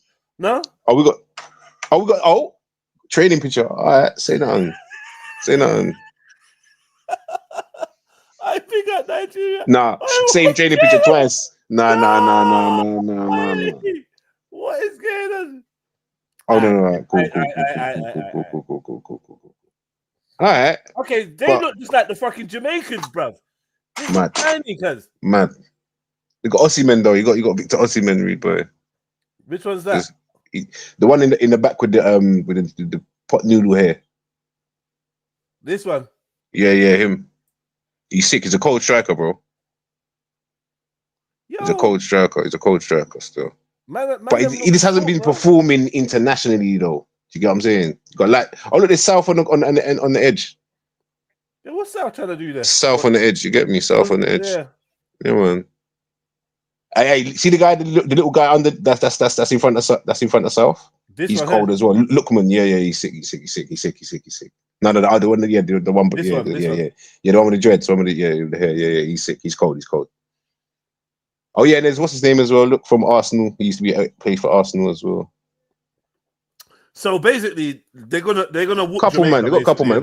They're gonna whoop Jamaica, innit? This is what I'm. I don't feel like in terms Nigerian... of it's possible. No, it's possible. Yeah, it's possible. It is possible, but it's also possible for a victory for either side. To be fair, bro, because it's not like these guys kind of perform well internationally. Not that overwhelming, yeah. Do you know what I mean? It's not an yeah. They have good games, they have bad games. Do you know what I mean? But yeah, I don't know. If they're both having a good game, who's winning? They both got the same amount of kind of goal scoring kind of guys on their team in it. So it's just if those guys are on the pitch and they're performing well, then yeah, the percentages go up in it. But if they're not, which we've seen them do also, it's a bit mad. Someone do me a favor. Time out the fake Khan thing, please. I'll just get it out of there, man. Get out of there. But restrict it or whatever. Let me do it, man. Bad news. Yeah, let me do it, man. I just don't want to see all that shit. I'm not interested. Khan's 50-year-old. Yes, I remember. I wasn't surprised either. I don't know what they're talking about. Brian's bits. What is with people focusing on people's genitalia? It's weird, man.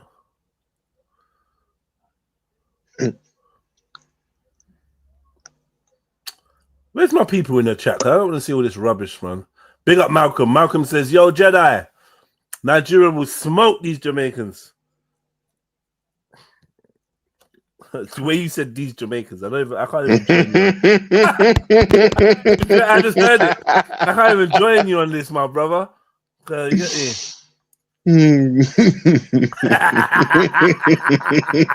We don't talk like that. We don't talk like that. We are family. Hey, when I get on live streams with Bane, I just be giggling, you know. I just be laughing. Say it for him, because I just want to be. Yeah, you just already know anyway.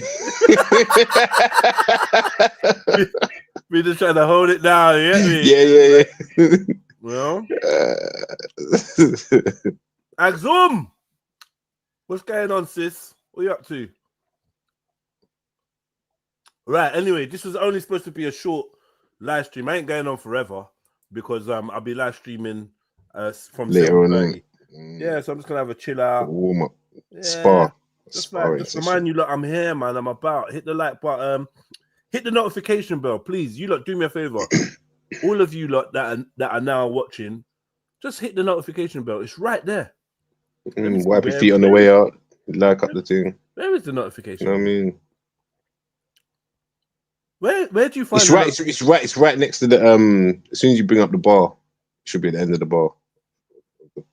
Or just above it. Right, let me switch profiles. 1 second. Switch account.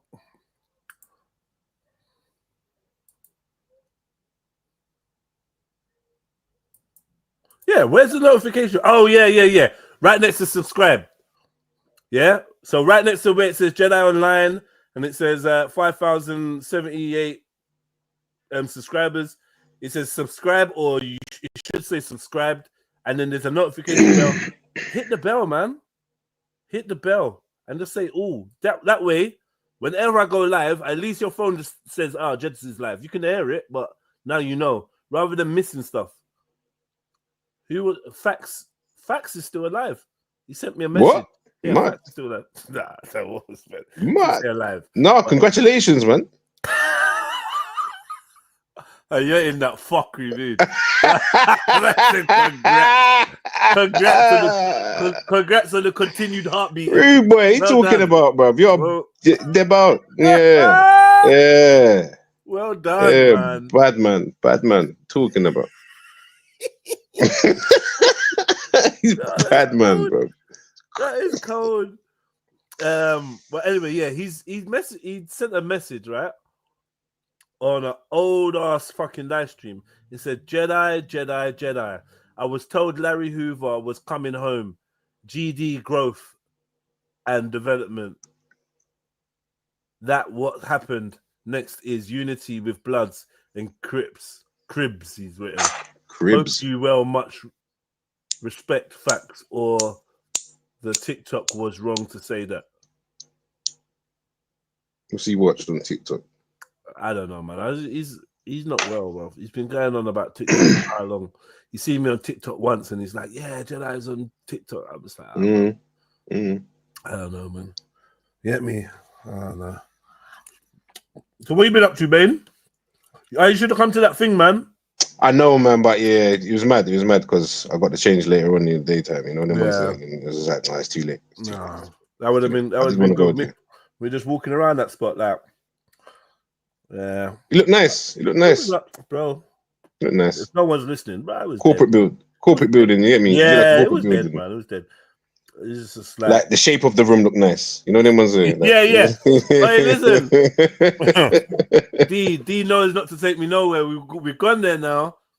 We're looking for free drinks. We're not seeing no free drinks and that. When we discovered where they placed the Prosecco, the little Prosecco. Oh, okay. If I understand. Them, and I'm back to about 5 in a row. Yeah, bro. Standard. I'm back to back. Am I not here to be entertained? Like, what are we doing? Yeah. No. I'm the same. We went out, Butterzoot, come back in. By the time we come back in, they were finished. Like, dried up. People was like, no, we're not going to leave it to chance because niggas is moving savage. We got a budget. We got to stick We got a to. budget, man. It was all right. I mean, Capcom ain't got no fucking games, cuz. That literally built their thing on Street Fighter. I don't care what you say, babe. Yeah, no, they have. No, they have. No. But this is but you yeah, right. So to give you a scope in it, yeah, of like, so Street Fighter 2 made Capcom billions, and we're not, and that is just off of home sales and whatever, right? And just worldwide commercial pool and whatever, yeah. And that was during like the 90s, and that's not counting the coins that would come in from an arcade machine being in your shop. Rah, yeah. Do you get what I'm saying to you? That's not counting that. That's just counting what they done with Capcom. They sold the machines on their boards onto for the arcades and that, and then that was that in it. But you can't count the money that was actually brought in from us lot putting our coins in the machine to play. Or they didn't even have no Resident Evil there. No, do you know what? They have been doing Resident Evil. So this is a Capcom. They was doing the Capcom Fighting Collection 2 was there in it, right? And they was doing the Omniusha 2. Yeah. So the Omniusha 2 is like a remake of the old school one, so it's a remaster, but they're bringing out a next Omniusha, so it's like kind of like a get you a bit hyped for some Omniusha, and then we're gonna bring a new one out. They're rolling out Power Stone and that, bruv. I got that, man, already. I got that, man. I mean, yeah, but just fuck off, innit? Power Stone. No, I can just, bruv. No, I'm here for it. Listen, they did one round of a Street Fighter tournament. Yeah. That meaning like 3 different guys played or 4 different guys played. Then they just playing Power Stone. Sitting down and watching Power Stone on a massive screen, like. Oh, is that it? Blue, man. Yeah, that's blue, man. Look, and all the games that they had out there, they didn't have no Resident Evil. Because rival schools there, like there's big games there, bro. They have none of this shit here. Yeah. If they had a Resident Evil there, I would have rated it. I don't know what all this is. But also, you got to remember, it's so.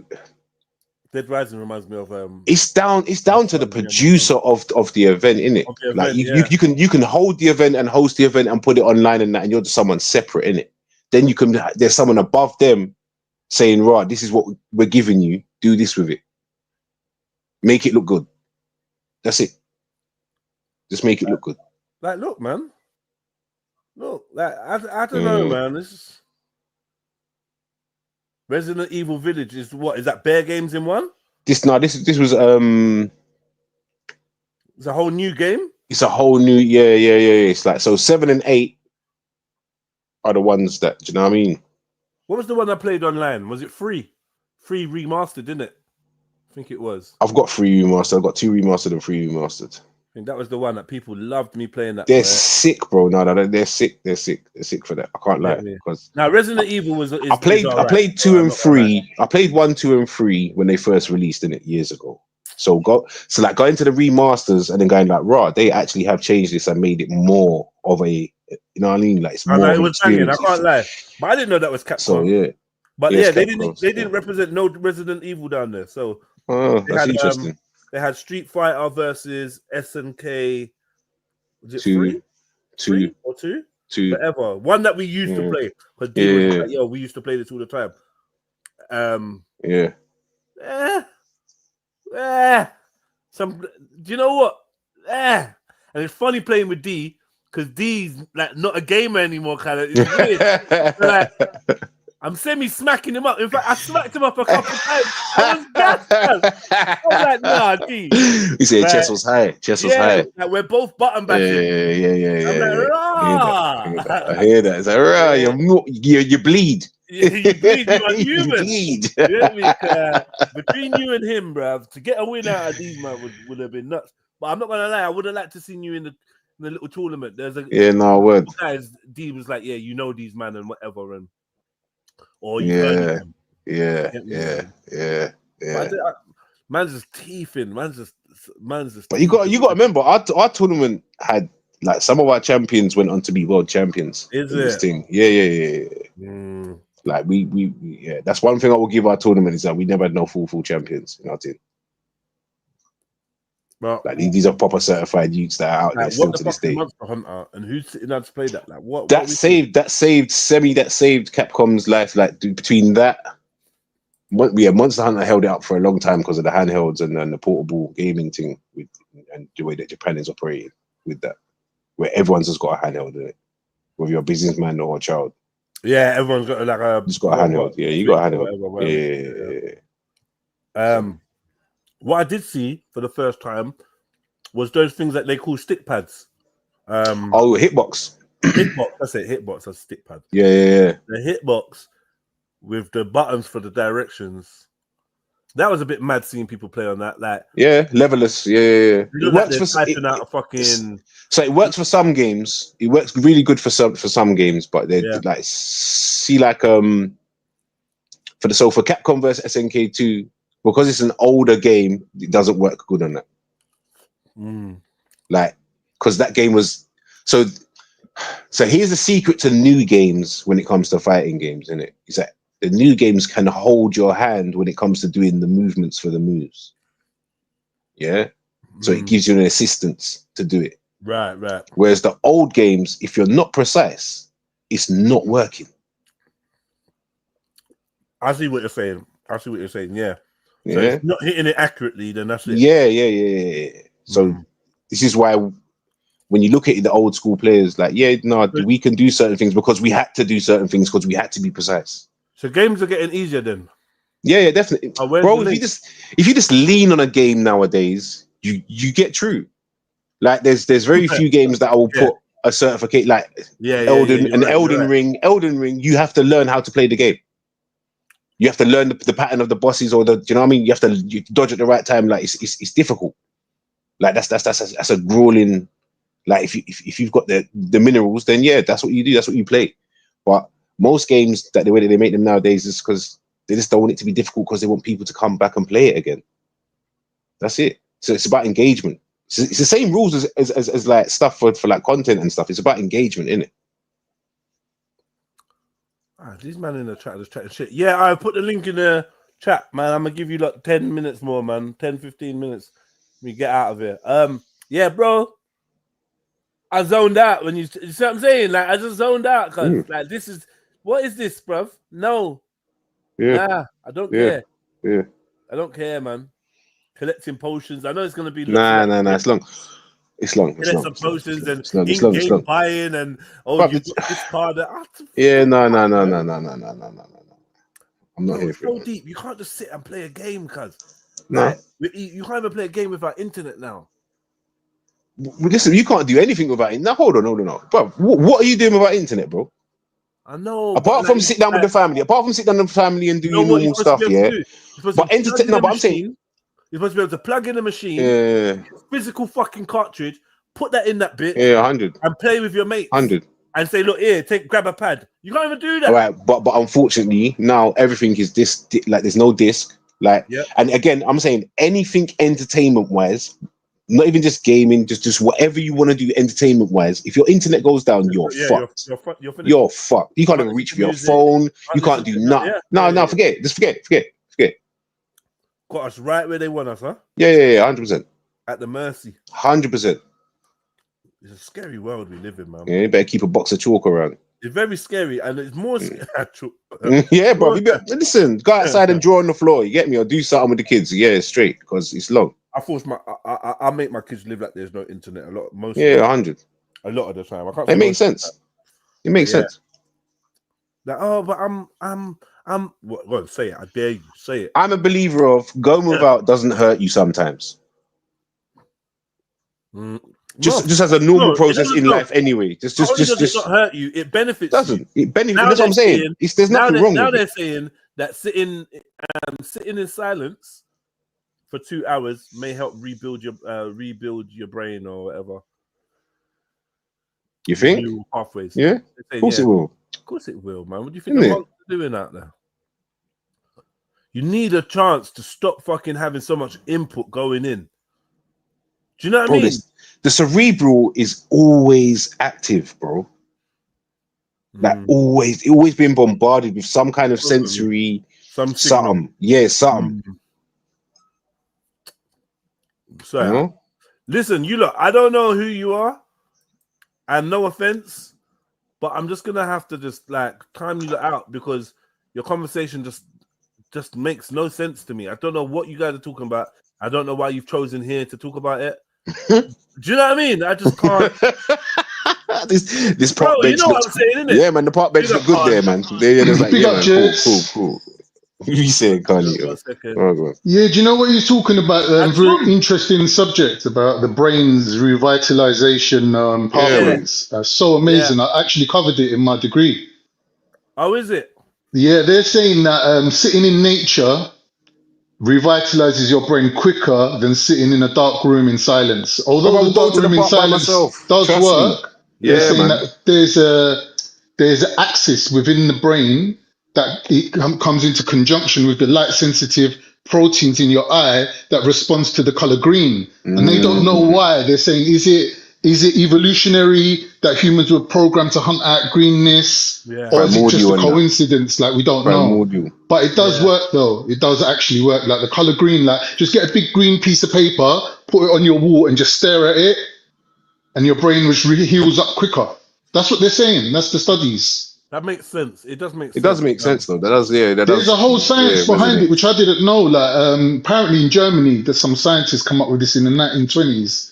They're saying that they never used to put trees in. It was just like a concrete jungle. Literally, the cities were all concrete, and there was no little bits of tree here and there. No green patches. And they were saying that so much people just going through mad depression, suicides, all type of madness. So then they realized, wait a minute, we have to at least put like one tree on each corner, or like you know, like sometimes in an estate you see like a little circle of bricks, and they put a little bit of dirt in there. Just a bit of nature to keep you going. Hold on, Speaking of green patches, bigger access. Big up, Axel.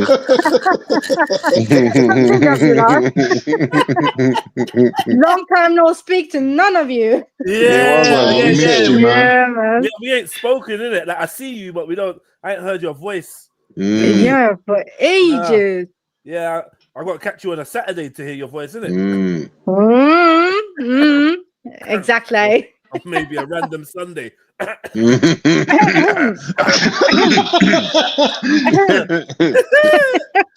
but it's anyways, yeah, you're good, man. Yeah, what are you up to? No, today is a holiday, innit? It's the day Christ went up to heaven, so we're off work. Oh, is it? Is this today? What? Yeah, it's today. Well, I never heard of that one still. According to what, though? Yeah, whose? Yeah, whose thing? Who's for tennis? Christians.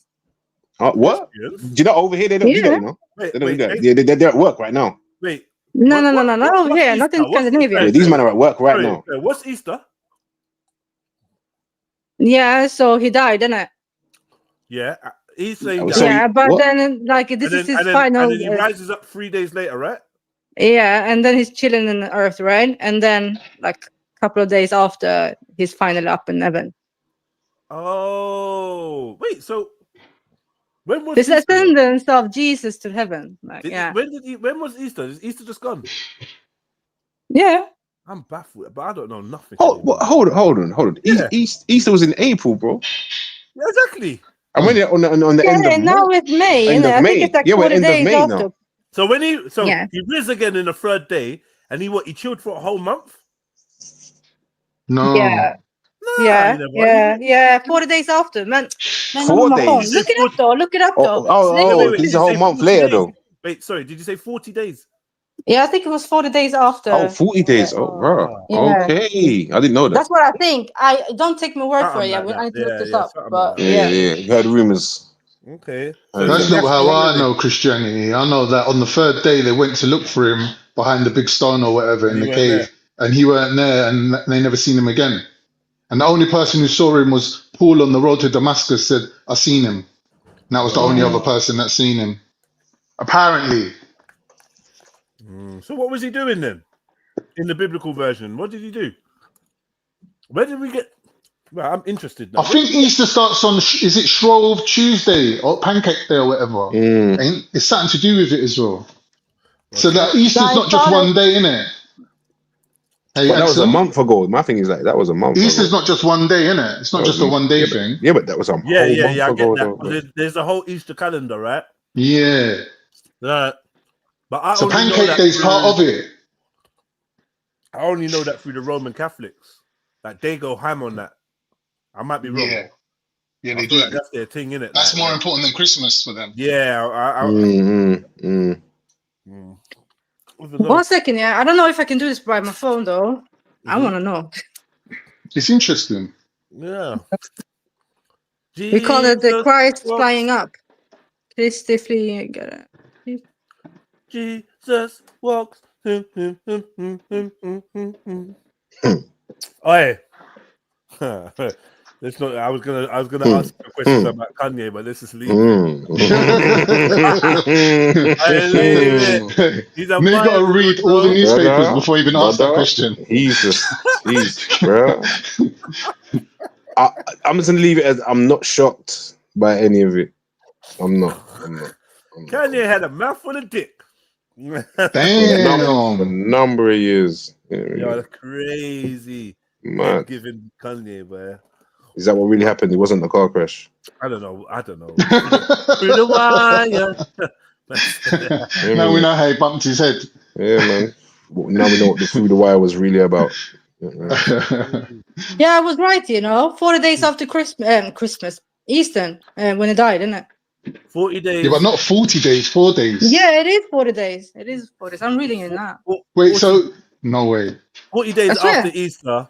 So what did Jesus do for them 40 days? What was he doing? He was chilling with the apostles, telling them stuff and that. I think. No, but didn't telling them stuff. Yeah, but he was just say chilling. That no one saw him. No, he showed himself for the apostles and was with them under that time, innit? He was with them for 40 days. 40 days and 40 days is a really important number in the Bible. Seems to be. Yeah, there's a lot of things going on in 40 days. Like the rain. Did it rain? Did it flood for 40 days and 40 nights as well? Was a flood 40 days and 40 nights? I know Jesus was in the thing for 40 days in the desert. On the mountain, yeah. Yeah. And Muslims all uphold this 40-day thing as well. Don't know why. 40 days is the marker. 40 days is yeah, it's everything's 40 days, isn't it? Like, you died 40 days later, we got to do prayers. Is that a thing? Yeah. I asked my mum why. She's like, because it takes 40 days for your meat to separate from your bones. I was like, but Mum, is that a reason to... Why would God care about that? Yeah, strange, isn't it? I don't know. They just make up shit, bro. Where you at religiously, Khan? Where you at right now? Same as always. Where's that? Islam, innit? Muslim. You can't even say it. You sound so unconvinced. I don't think there should be this high standard for someone being a Muslim. Someone saying Alhamdulillah Muslim, that's good enough for me. I don't want to ask you no questions about nothing. You get me? Like from your saying there's one God and God is the Almighty, you get a pass. Just one question though. Go. You still don't read the Fatiha, yeah? For me, I can't speak Arabic. All right, so did you see? I don't know if you saw my Speakonomics episode with South Khan. Yeah, I've seen it. So obviously, I tried to we spoke about him leaving Islam, right? And but we didn't really speak about why. Which, looking back on it now, I feel like I failed because I should have actually pressed him for why and whatever. But next time I get him on, I'm gonna grill him about why have you left Islam, because we had a lot of Muslims commenting and messaging me saying, "Yo, Jed's like, why are you doing this clickbait? You're making it seem like him leaving Islam had something to do with his dad being abusive, yada yada yada." And I don't. But even if it was, so what? Yeah, but I don't even think I made that correlation. So I was trying to defend it on that fact. Yeah, but what a lot of people were saying was, this guy's not even Muslim. Yeah. What? Right. Yeah. So they're saying that South's not Muslim because he said he didn't take his shahada. No, you don't have to take your shahada if you're born Muslim. That's ridiculous. Right. So yeah, and then also I think it's Mrs. Sarah pointed out to me that if he's praying, which he was, I know he was praying. Yeah. If he's praying 5 times a day, then he's going to be reciting the Shahada multiple times. Of course. Because in some of your prayers, the Shahada's there, right? Yeah, of course. Does that count as a Shahada though, or do you need a witness? What it is, Jez, Shahada is because the principle of Islam is based on consent, right? Informed consent. So when you make a public declaration, you're telling everybody this is what I'm on. But if you're born within an Islamic family and you've been raised up Muslim and your culture is Muslim, you don't need to tell everybody. Like, why do you need to tell everybody? It's ridiculous that I have to publicly make a statement that I'm a Muslim when I'm already a Muslim. It don't make sense. Do you get me? But if somebody's reverted, if somebody's moving into your community and they're making a public declaration saying this is what I'm on now, this is what I'm on this now. You have to hold me to this standard now. Yeah. That's the point of it. Cool. Yeah, but you don't even need to do that though. You can do it between yourself and God, isn't it? Can you? No. You need witnesses. You need witnesses. Not necessarily. But what if there's? But Con, what if there's no witnesses though? Like what if there's literally no one there about? Like no one's about. You can't convert. You can't. Yeah, this is a question I've asked before. Like, can you be a Muslim on your ones? On your J? Yeah, because it's a community. It's a community thing, isn't it? Come. You just said in your praying, right? Yeah. You are actually saying the Shahada in some surahs, right? Yeah. Yeah, and that's only between you and God, isn't it?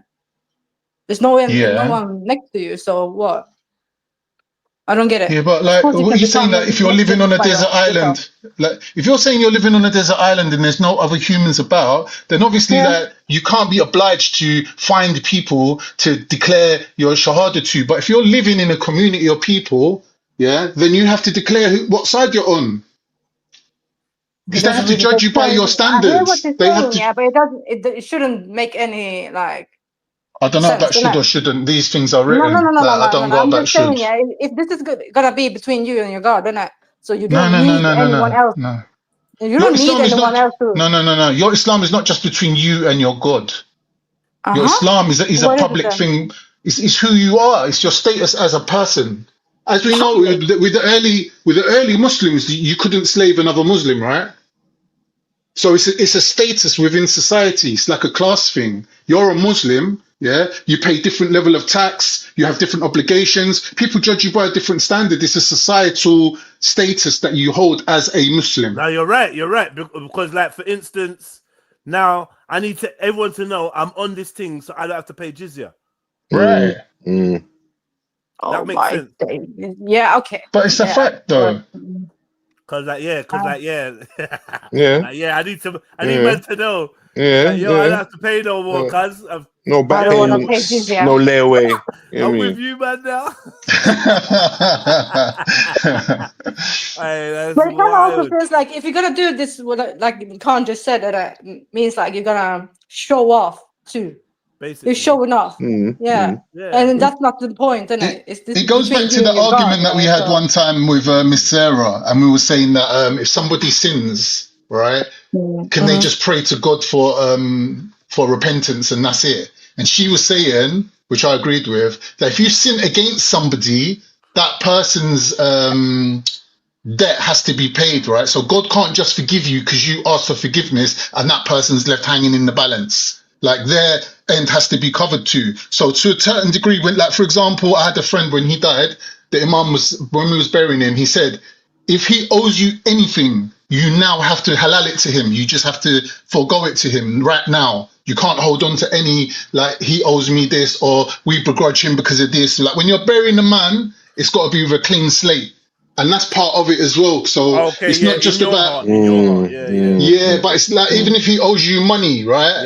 You halal it to him because it's not like me going knocking on your door going, yo, you know your brother that died last week? She still owed me 50 quid, you know, because you're obliged to then cover that. Do you see what I mean? So if I halal it to him on his death, then he's dying with a clean slate. His family don't need to worry about debts and whatever. I heard somebody say one time in a conversation that basically on Judgment Day. Yeah. That's what I'm saying. Yeah, you're right. On Judgment Day, that the people you sinned against hold you to account. Are going to have a say, hearing. Or something. You're going to have some kind of say on Yeah, you? yeah. They have a hearing, innit? They bring the evidence, you bring your evidence. That's quite deep. So like, for instance, if you don't want to forgive me, Khan, in death on that judgment day, then Exactly. This is what, if you notice with Muslims, there's this thing about always constantly having to declare that you forgive them for the sake of Islam and things like that. Okay. Because, for example, if me and Big Arts had a route online and I dissed his mum, right, and I didn't get opportunity to correct that with him, there is the possibility that he could hold that against me, right? So then it's always on me to clear that with him. So once he says, yeah, man, like we're cool, then we're cool, innit? Do you get me? Like, and there's other instances, like I know a brother. Are there any Muslim streamers still?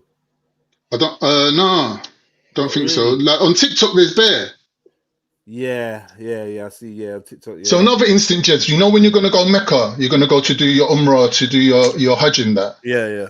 You have to go around door to door, basically asking everyone to forgive you of any transgressions that you might have against them, because there's no point in you going all the way to Mecca to get forgiven for your sins, and then there's still people that's holding grudges on you.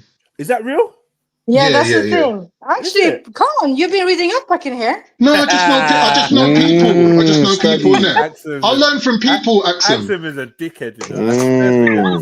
This chick is a dickhead. This is what happens when you take a beautiful woman and you bestow her with intelligence. With information. It's just like not required, isn't it? Just stay beautiful, innit? Just stay pretty on your little pretty privilege. She's like, No. That would jar me, you know. That would jar me. What, living with it on a daily? Imagine Axum being your sister or something. Oh, come on. You smell nice. Is that my deodorant? You're like, fuck off. You know it is. You haven't forgotten about that one, huh? I can hear it, huh? Okay, so people go door to door before they go to Mecca. Oh, that's interesting, man. This is what I'm saying. So I don't think it's fair to compare religions. Like when we compare Christianity with Islam, for example, like there's a whole next side to Islam that, like, it's just a whole nother thing, bro. Like to compare that to just a belief system. Yeah, go on. You know I love it. You sure though? Wait. Okay. Is it? I said, are you sure? Yeah, 100. This one's a bit mad. Might as well come back with a bang. Literally. I mean, 1 second. This is a madness, bro. Guys, forgive me, yeah? Because obviously, it's just a madness I've seen. It's not my perspective. Just a madness I've seen. Yeah, we got to disclaimer the fuck out of this one. Because, yeah, it's necessary. It's just something I've seen. It's not my perspective. But it's mad. Some of you have seen it because I know if it's popped up on mine, then it's popped up on yours. Yep. And not just with your hair. With the help of Zero accounting software, I've sorted my numbers too. You ready? So now I can take my business. In the Muslim sources, stories that make you wonder, why in the name of common sense would anyone ever write down something like this? But I challenge you to find a weirder, creepier, more disturbing story than the tale of Muhammad's late-night desert rendezvous with the men of Al-Zut. Since Raymond Ibrahim has already done the research on Muhammad's romantic encounter, we'll let Raymond break down the details. This al-Hadith, which I'm about to narrate, appears in several Hadith collections, including the highly esteemed Musnad of Ibn Hanbal, founder of one of Islam's 4 schools of laws, or madhahib, as well as in many other well-respected Islamic texts, all of which are being taught in Al-Azhar. So, the scholars know about this, but like so many other issues the scholars hide from us, this story hasn't worked its way to the general population. Until now. The hadith, which is narrated by Abdullah bin Mas'ud, a companion of the Prophet and one of Islam's most reliable and trustworthy transmitters of a hadith, goes as follows. Brace yourself. He's like he's loving it, bro. Muhammad called on him to accompany him on a trip into the desert. When they reached a certain place and night had fallen, Muhammad made a line. Hold on. I daylight, I dark light sentence. You playing with fire on your first day back. Axum's ran off. Axel's run off talking about she just do on her laptop.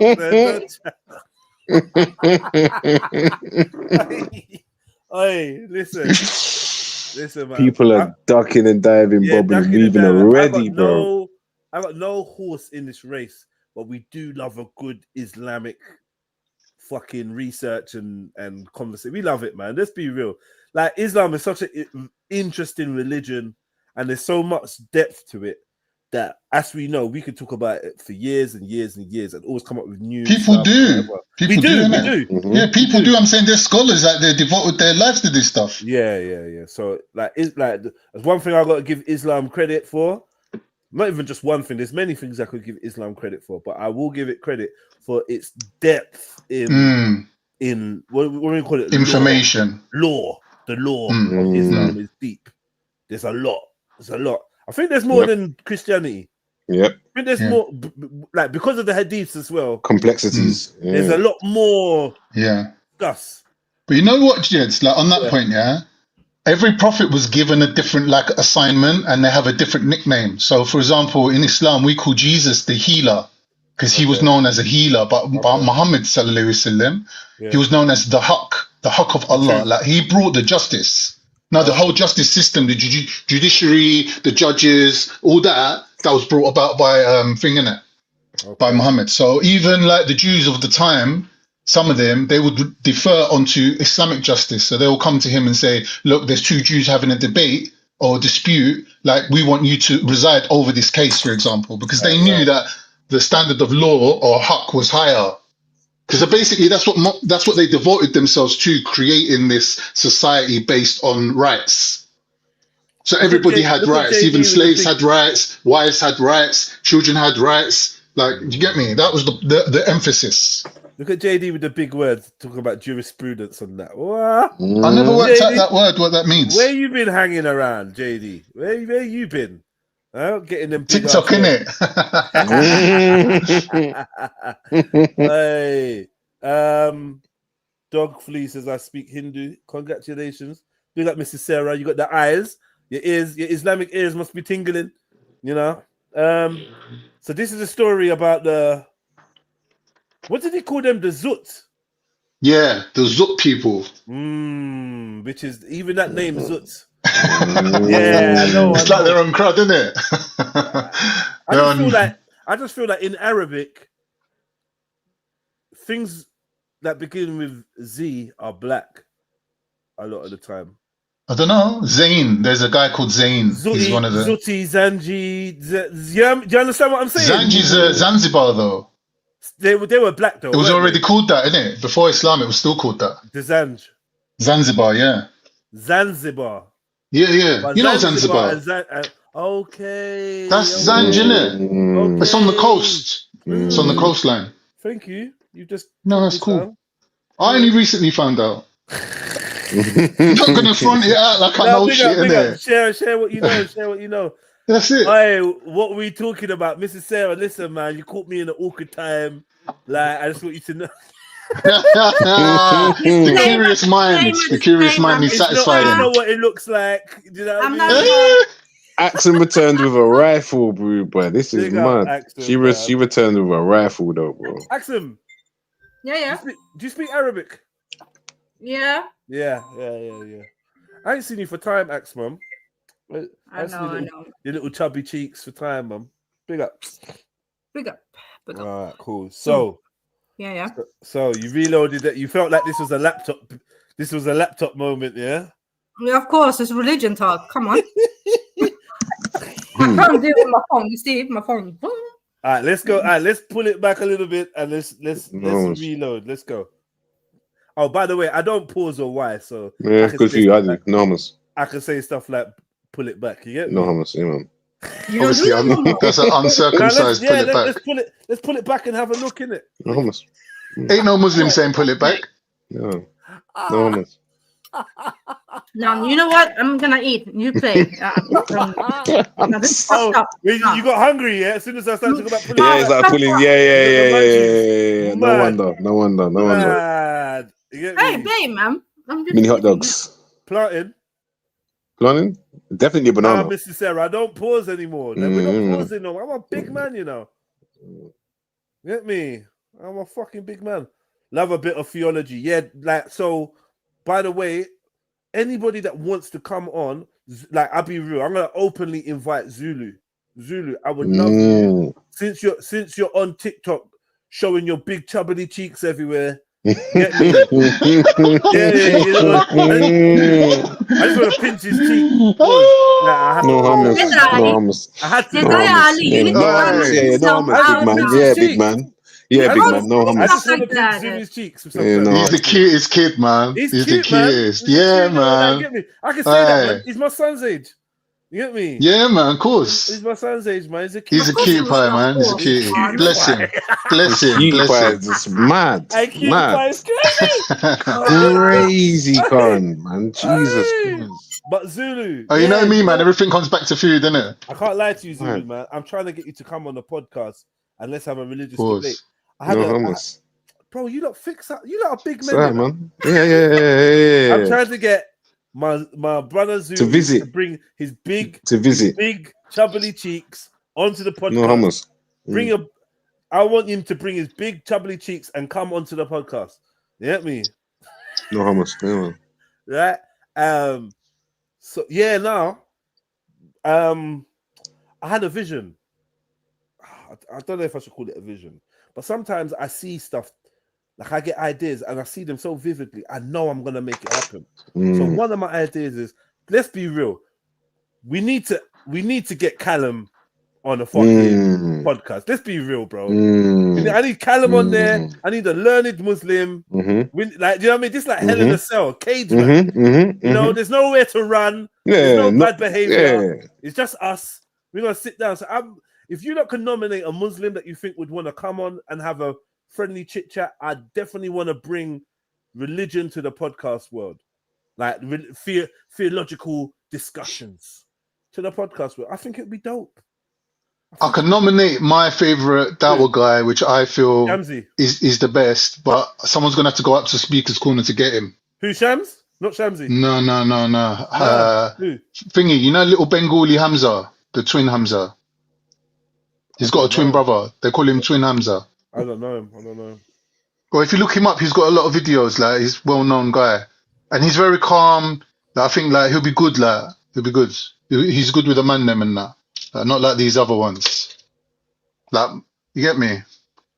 He's personable. I think he'll be good on the podcast. Anwar, which one's Anwar? Is Anwar the one I like? I think I like Anwar. Who's Anwar? Anwar's the one with the patch on his face, the birthmark one. Yeah, birthmark. Yeah, thingy, Shamsi's guy. Yeah, I see him all the time. Shepherd's Bush. Yeah. Them man are good, you know. Them Salafis are good on their scriptural knowledge. Because this Jedi, he might not roll up. You can try him, innit? We got to lose. Stick it on him. Yeah, I will ask him still. Yeah. I will ask him. Has Shamsi gone underground now or something? No, he's still there. Is he? Yeah. What is he? What does he go to the corner? Yeah, I'm sure he does. You sure he does? I've seen latest videos that he's got out. Okay, I ain't seen him for time. I can't say I checked Speaker's Corner, but in general, I used to see him all the time. I ain't seen him. It's like even his little Dawa patch that he's got in West, he's never there. I know they ran up on him and they rushed him out there, innit, one time. Do you know that time when he got they rushed him out there. So I don't know. To be honest, I think Shamsi's always been reluctant with the whole Dawa scene. Like, he just don't really see himself as a good speaker, because obviously English is his second language and he can't communicate fully. So he's always had that kind of like uphill struggle. And he's always said that as well. He said, I'm not really a Dawa guy, like to come and start, arguing with people and whatnot. And I think what he did, like, he was clever. He put in the groundwork and he got people like Anwar and whatnot up there. So now he can really, if he wanted to, he could fall back. He could let the youngers deal with it. Like, really, that's what you're supposed to do. Like, I don't know. I know he was treated badly, though. I know he was mistreated. Even though he did some stuff like laughing at people that were trying to boycott McDonald's, and people found that mad offensive, so offensive that they went to go and beat up a fellow Muslim, I was so fucking shocked by that. No, I think people wanted to beat him up anyway, but that was the perfect excuse. Okay, yeah. Because there's always that sectarianism in it. There's always going to be that vibe. Yeah, man. I really enjoyed Shamsi. I think Shamsi's cool. Yeah, he's a cool guy. I don't know him on a personal level, but I think he's cool. And that Anwar brother, like, I could see he's cool. I don't think we've really spoken too much times, but I could just see he's cool. So I wouldn't mind approaching him and asking him. As soon as you said the birthmark, I knew exactly who it was. Yeah, of course. Yeah, big him up. What do they call them birthmarks? Port wine stain. Strawberry. Wines. It's called port wine stain. Port wine. No, I was thinking about the other one, Mongolian blue spot. Yeah. A lot of girls got that. I've seen a lot of girls with that. 2 of my boys had that on their Your all over their sons? back. Yeah, 2 of my sons. Is your missus Caribbean? One was Their mother. That's why. yeah. That's why they've got that. Why though? Because they got the thing in it, the Carib connection. What's that got to do with anything though? Do you know? Do you remember we're from the same? Remember we went and looked it up, the Mongolian thing. Yeah. Yeah, from Genghis Khan thing, right? From Genghis. Yeah. Yeah. They think that's to do with Genghis Khan. Yeah, he had it, so it became a symbol of power. Mm-hmm. Wow. I miss learning shit from you, lot, mum. All right, let's now we've smoothed it out and I've bigged up as many Muslims as I can. I mean, let's get back to the Quran. Mad. Yeah. Contrasts. You get me? Contrasts. Disclaimer. It's got nothing to do with Jed's previous question about the stone and people kissing it. Mad. I have to drop you down for that one. Mad. I'm the fire starter. Mad thing. Shall I share something really personal with you lot? Not like you. Nah, let me not. It's deep though. It's something really. Anyway, let's go. The hadith, which is narrated by Abdullah bin Mas'ud, a companion of the Prophet and one of Islam's most reliable. What's up with you Arabs and that, like, proper trying to eat the gym up? Like, what are you lot up to? I'm seeing you lot, you know. You lot are getting in good shape. It used to be the stereotypical kind of Arab type guy was like out of shape. But you lot, Judge, you're wrong, man. No, I'm not wrong. No, I'm not fucking wrong. No, the stereotypical Arab was out of shape, bro. There's always been, even in the Mr. Olympia stage, Arabs representing for their communities. Is it? Trust me, if you look at the history of Arabs in bodybuilding, there's always been some phenomenal Arab bodybuilders. And recently, they done, who's that guy that does all the bodybuilding films? He done Generation Iron. He done a few ones. And he went to Dubai and he covered the Arab bodybuilders. Then he done the Persia one as well, the Persian bodybuilders. Like, these lot have been getting a bit of hype, innit? A bit of exposure. Someone said Arabs are buff. I know the Arabic women. They're like, when it's time you for, should like, see Egyptian men though. Egyptian men are what? They're strong. Yeah, man. Tall Is and it? big, man. Mm-hmm. What, stereotypically? No. So, there's enough of them, innit? Hijab is not an anomaly. No. I won't say that. No. Okay. Big up the Egyptians, man. Big up the Egyptians.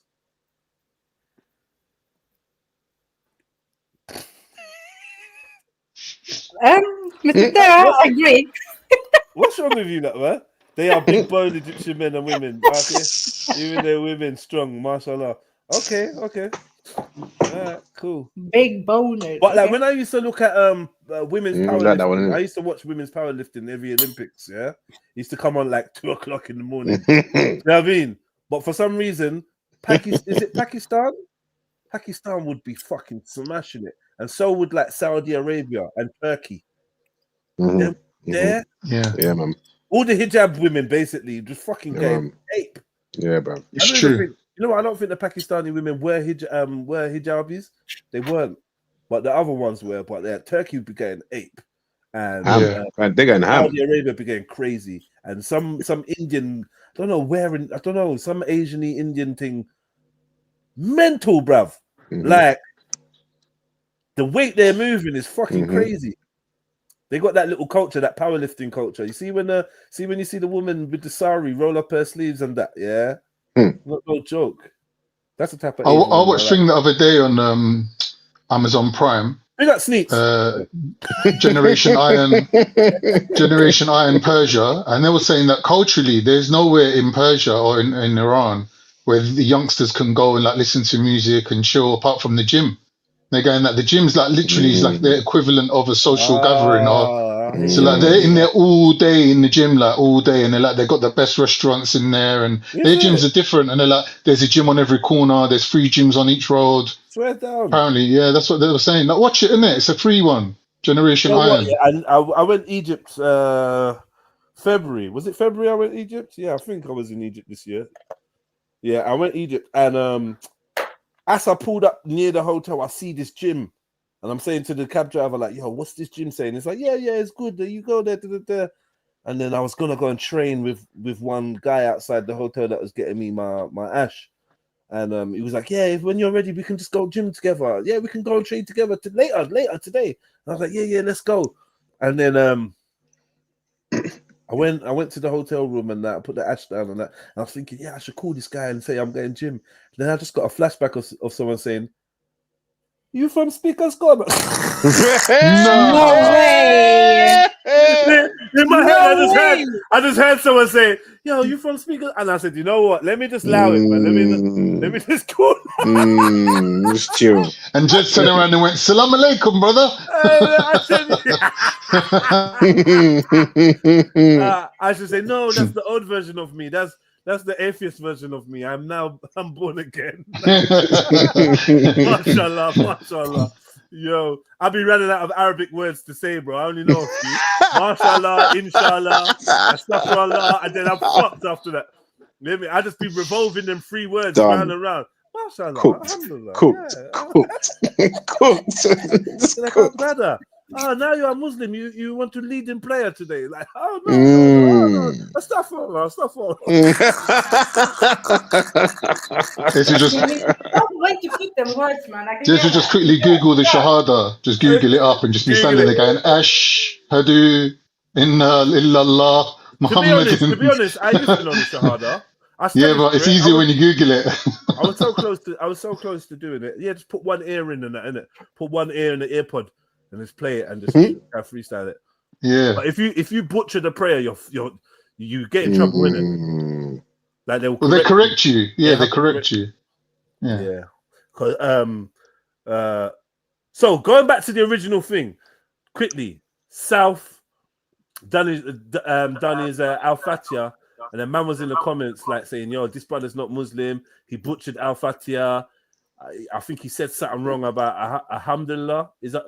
No, but he even said it's been a long time. He said, he didn't it wasn't like he was trying to perform it correctly. Exactly. People just pick at anything, innit? Really. But yeah, apparently he's not a Muslim. He weren't never a Muslim. And I think, you know what? If you ever seen the way, like, I seen this guy prayed like to tears, bro. Like, he's getting moved on that prayer mat, bro. Like he was getting moved. I was so surprised when he decided to, move in a different direction. I always support him, whatever he does. As long as he don't come back and say he's a Satanist, I always support my little bro. He was so surprised, and he was so nervous to say anything to anyone. So I think it was a big deal even doing that podcast, because still a lot of people didn't know, like, of his people. Because he's quite private. Still a lot of people didn't know. Oh, right, you're not Muslim no more. They just make that expectation. I think it must be harder when you've got that whatever North African Arabic kind of look or whatever, because people just assume just by look in it that you know what I mean, that you're a Muslim just by look. You got the beard and that. So I think it must be difficult. And a lot of his friends, religion's a tough one, bro. It's a real tough one. Abraham, you get me? It's a real tough one. Yeah. But I've seen some beautiful responses for some people. Like Shani gave one of the most beautiful responses to that podcast on TikTok. I wish she'd written that comment in the YouTube thing, but she said something like, you never know, this could just be like a part of his journey to return back to. Do you know what I mean? Like, it was so beautiful how she put it, where next man's just trying to slate, man. Like, fuck, you know. And now you know that he's not in the religion that you are, and now you ain't got no love for him. Like, at all. Like, and that's really... Yeah, the shoulder thing don't work no more, innit, apparently. Yeah, it's fucking weird, man. It's weird. It reminds me of, you know, when I cut my locks, there was people with locks that don't chat to me no more. Oh, really? Yes, fam. Like, you got dispersed. Like, proper. Like, their whole persona. That's mad. That's crazy. Yeah, that's crazy. That's crazy. I'm not the same guy. deep. You've changed because the hair's gone. Yeah. That's like, crazy. Literally, there's one That's specific crazy. woman I think of. Literally, like her whole thing went off me. Like just went off me. She got hold on me. Like, rah, what? Does my scalp look that bad? Like, give me like. You don't like the head shape and that. No, yeah. Now you see my true head shape. You're like, no, fuck this, brother. Yeah, man. I ain't cool with you. The incline's wrong. No, I don't like it. I thought you was one of us. You know. Anyway, man. That's why they say like you don't have to have dreads to be a Rasta. It makes sense now. I get it. Yeah. It should be what's in your heart. Yeah, 100%. You know. Yep, but my next door neighbor upstairs, like R.I.P. Grobert, man. You know what I mean? Same thing, bro. He was a Rasta, but he never had dreads. Right. But I don't think it's compulsory though, is it? Yeah, it's not. No, it's not. Again, he taught me, so I'm new in it. Like from when I was young. Do you get what I'm saying to you? I was in my early 20s when he reached, and he showed me from then. And I was like, rah. You know what I mean? I used to chat to him about it. He's like, yeah, no. Come on, shut up, man. Oh, well, you know. Come on, shush, man. Get me. Reliable and trustworthy transmitters of a hadith. All right, let's go. Goes as follows. Brace yourself. You're enjoying this too much. Way too Abdullah much. begins by telling us that Muhammad called on him to accompany him on a trip into the desert. When they reached a certain place and night had fallen, Muhammad made a line in the sand, most likely a circle, and told Abdullah, quote, "Stay behind this line and do not cross it, for if you do, you will die." Muhammad drew a line in the sand and warned his companion, Abdullah ibn Masud, not to cross it. Let's call this line the Diddy line, as in Muhammad didn't just cross that line, did he? We could also call it the cuck line for reasons that will soon be clear. Muhammad then left his startled companion and walked into the desert night, about the distance of a hurled stone, says Abdullah. Before long, our narrator saw a group of men, he does not specify how many, who, quote, appeared to be al-Zut. He describes them as, quote, tall, lean, and naked. So, Abdullah ibn Masud was behind the Diddy line, the cuck line, but Muhammad crossed the Diddy line. And he was soon surrounded by a number of tall, lean, naked men, the men of al-Zut. Other Islamic sources say these Zut were a black-skinned people, and we'll get into that later. After describing them, Abdullah goes on, and here's the problematic part, to say, quote, they went to and began to ride the Prophet of Allah. They did what now? They went to and began to ride the Prophet of Allah. Literally, that's what the Arabic says. These tall, black, naked men rode Muhammad. The Arabic word yarkabun, which I will presently discuss, can also be translated as mounted. And they did this all night long, says Abdullah. These tall, lean, black, naked men mounted Muhammad in the desert and rode him all night long, while his companion Abdullah ibn Masud watched from behind the cuck line. During which time they would also come and circle around and try to reach him, but they were prevented, apparently from the line of protection Muhammad had drawn in the sand for his companion. Abdullah concludes his narration, quote, I was extremely terrified by them, so I sat down. With the So, okay.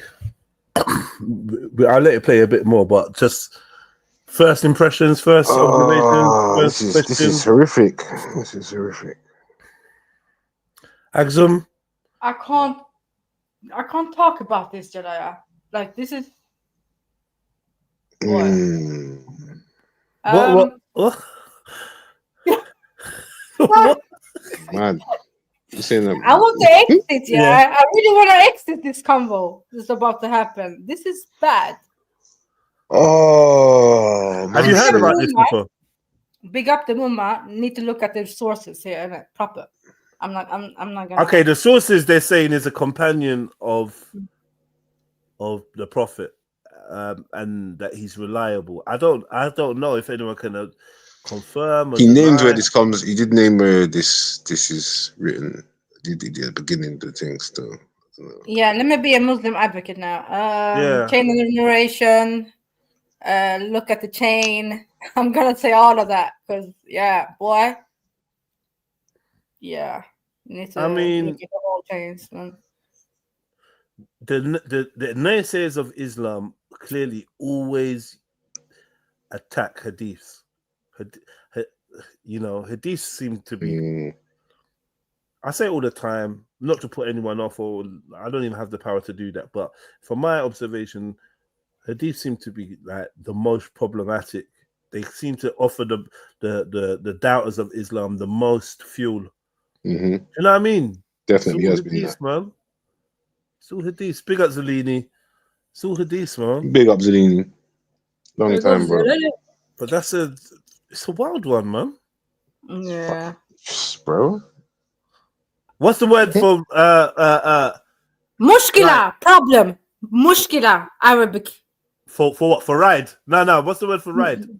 Oh shit. I don't know. Okay. Yeah, I don't know. All right, let me play some more then. I'll play some more. Sarah, what are you saying in the chats down there?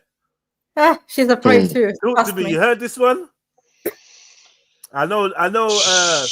Kemo's having a field day for what reason I don't know. Dancing and that. You get me? Everybody popping, breaking, moonwalking.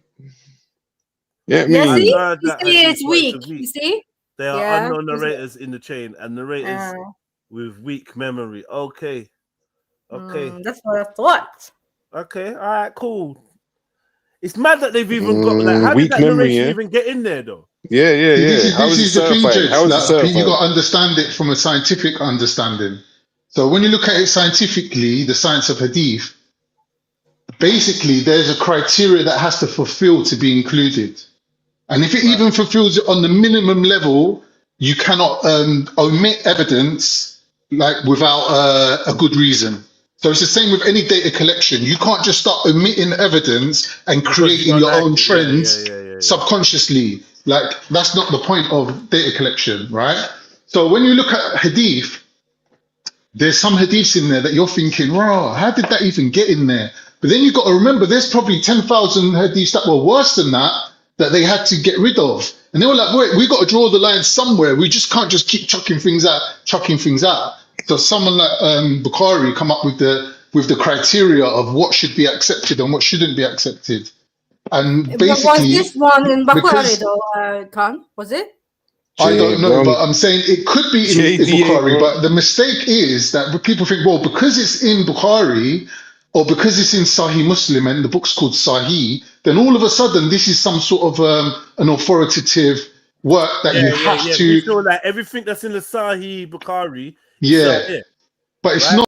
So there's a thing called derajah, which is degrees. So there's degrees of importance, and there's a whole science involved in that as well, which is, does your faith hang in the balance of whether you believe this or not? Number one.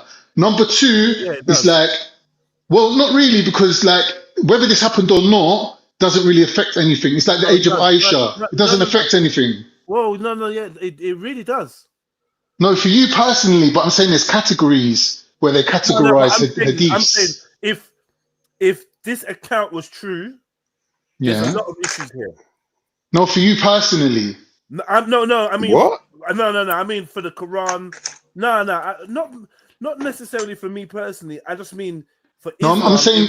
Go on. A criteria that you're imagining or you're trying to hold it to. The criteria that they're holding it to is a different criteria. Okay, but it would allude to homosexuality, or if not homosexuality, witchcraft. Okay.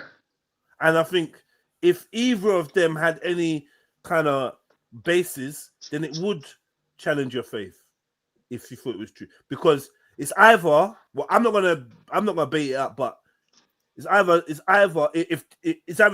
these are humans or they're jinn.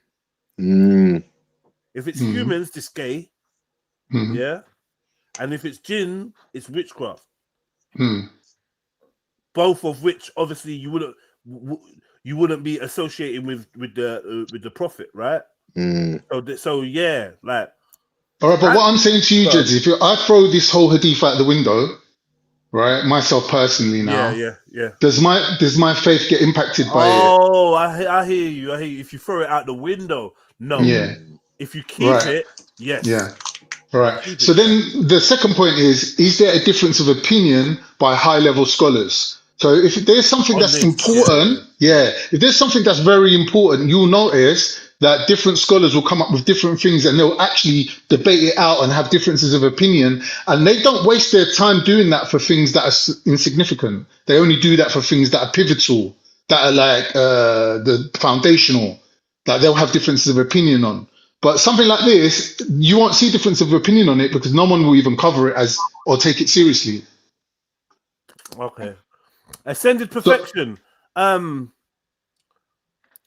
Look, just to make it clear, not that you're accusing me, but I'm neither Muslim or Christian. Yeah, I'm a student of theology, and you know, I'm not here to prove or disprove anybody's religion. I don't have the want, the power, or the need to do anything like that. So it's not that, oh, if it was Christian, I'd judge Christianity. Like, you know, if we're talking about Christianity and something comes up, I'll try and be just as objective as I am with Islam. I think all my friends and family on this pod, on this live stream, they know me. They know that it's not that you get me? I'm not trying to up one over the other or nothing like that.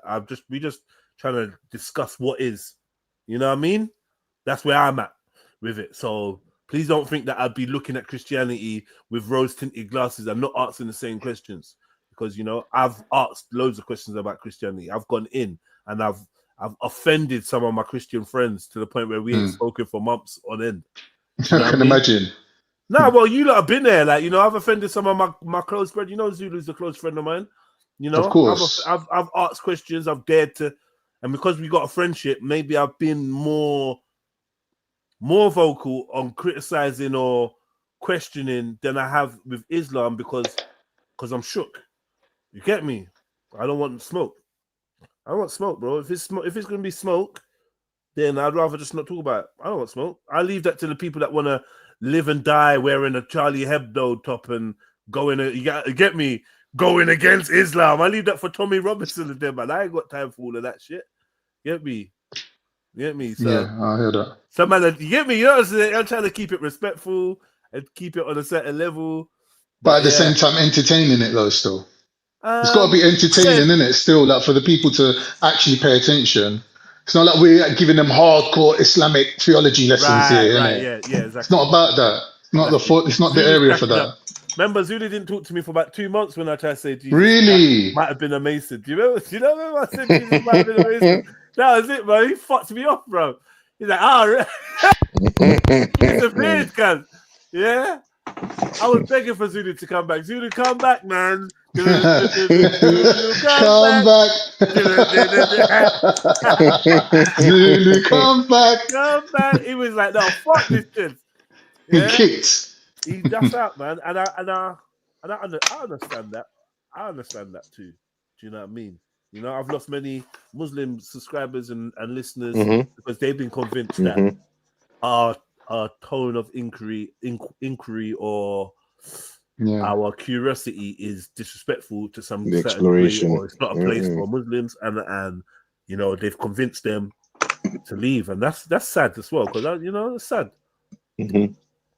So I've never really gone wrong in them kind of respects because I don't really care that much enough about it to get that deep into it. But like I have had an I can't say unnatural, but like let me just say I've had this devotion to banter and jokes that precedes over everything else, where I've said things to hurt people just for bants, and then I've regretted it and thought, nah, but it was funny, like we was all bending up and all that, but then I think about it and I'm like, that's not right to actually have banter or humor as your highest criteria, where if something's funny, I can say it.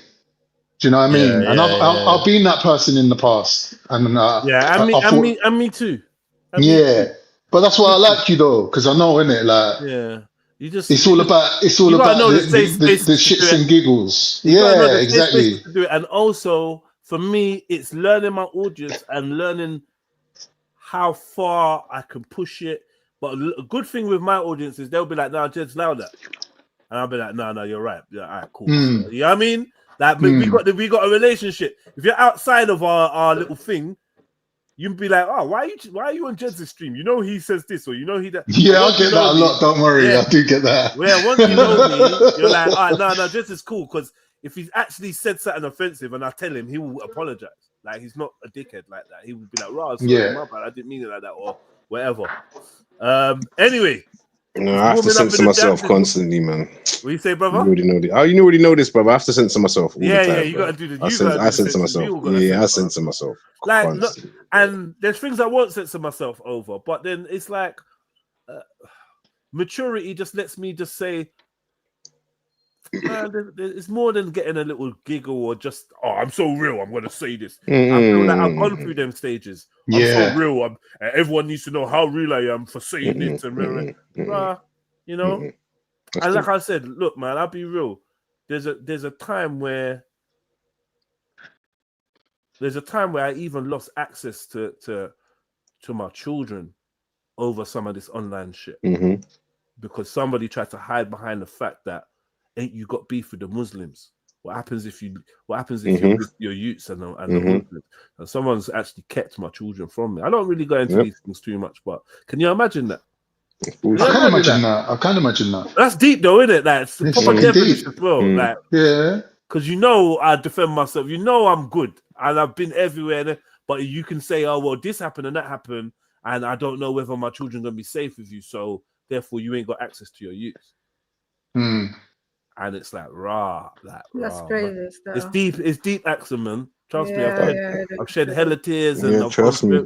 It's fucking deep, man. But whatever, man.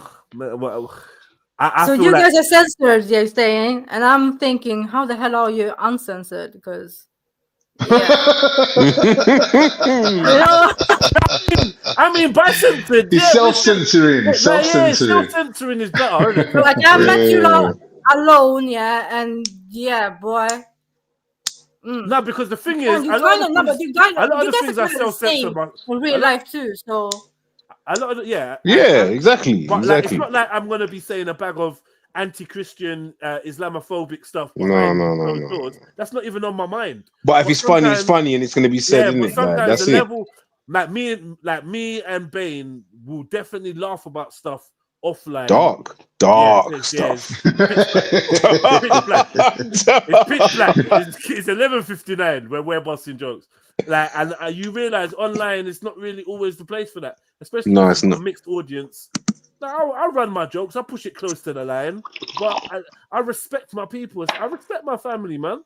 And at the end of the day, my respect for my family is more important than, oh, here's a joke that's come to my mind, I'm just gonna run it. Yeah, like, 100.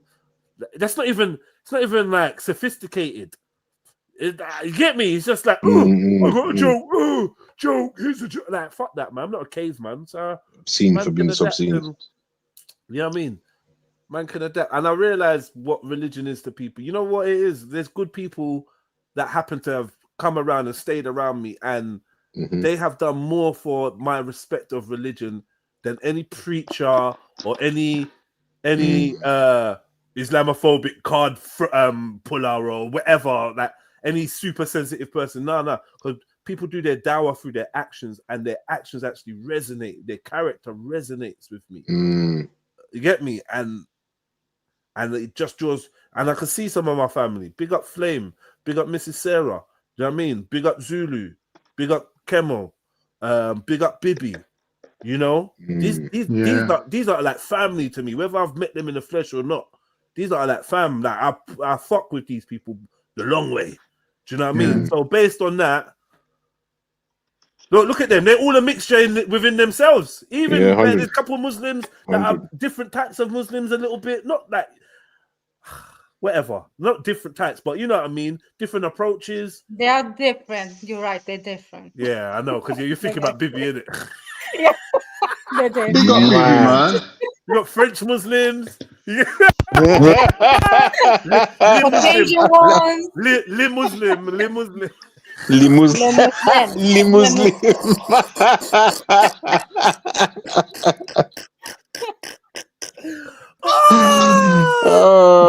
to see diversity amongst the Muslims, man. I want to see some diversity. Big up Bibi, man. Big up Bibi, man. Flame said Des knows I'd choke slam him if I had to. Yeah, he would try. He would try. He would try. Big up Flames, man. Big up Flame.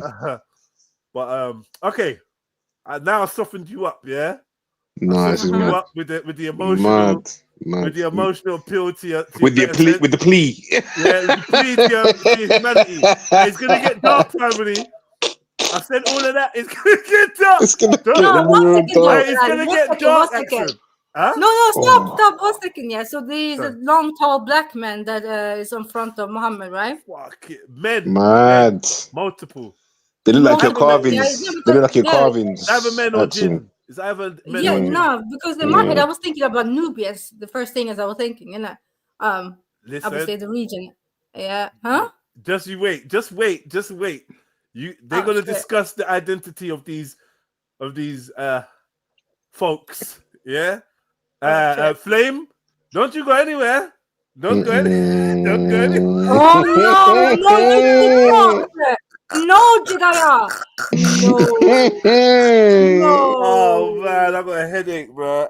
I need to go because I need to get down to the studio. So let me play this. Mad. Start setting up for the live stream in a bit. But yeah, don't go anywhere. Don't.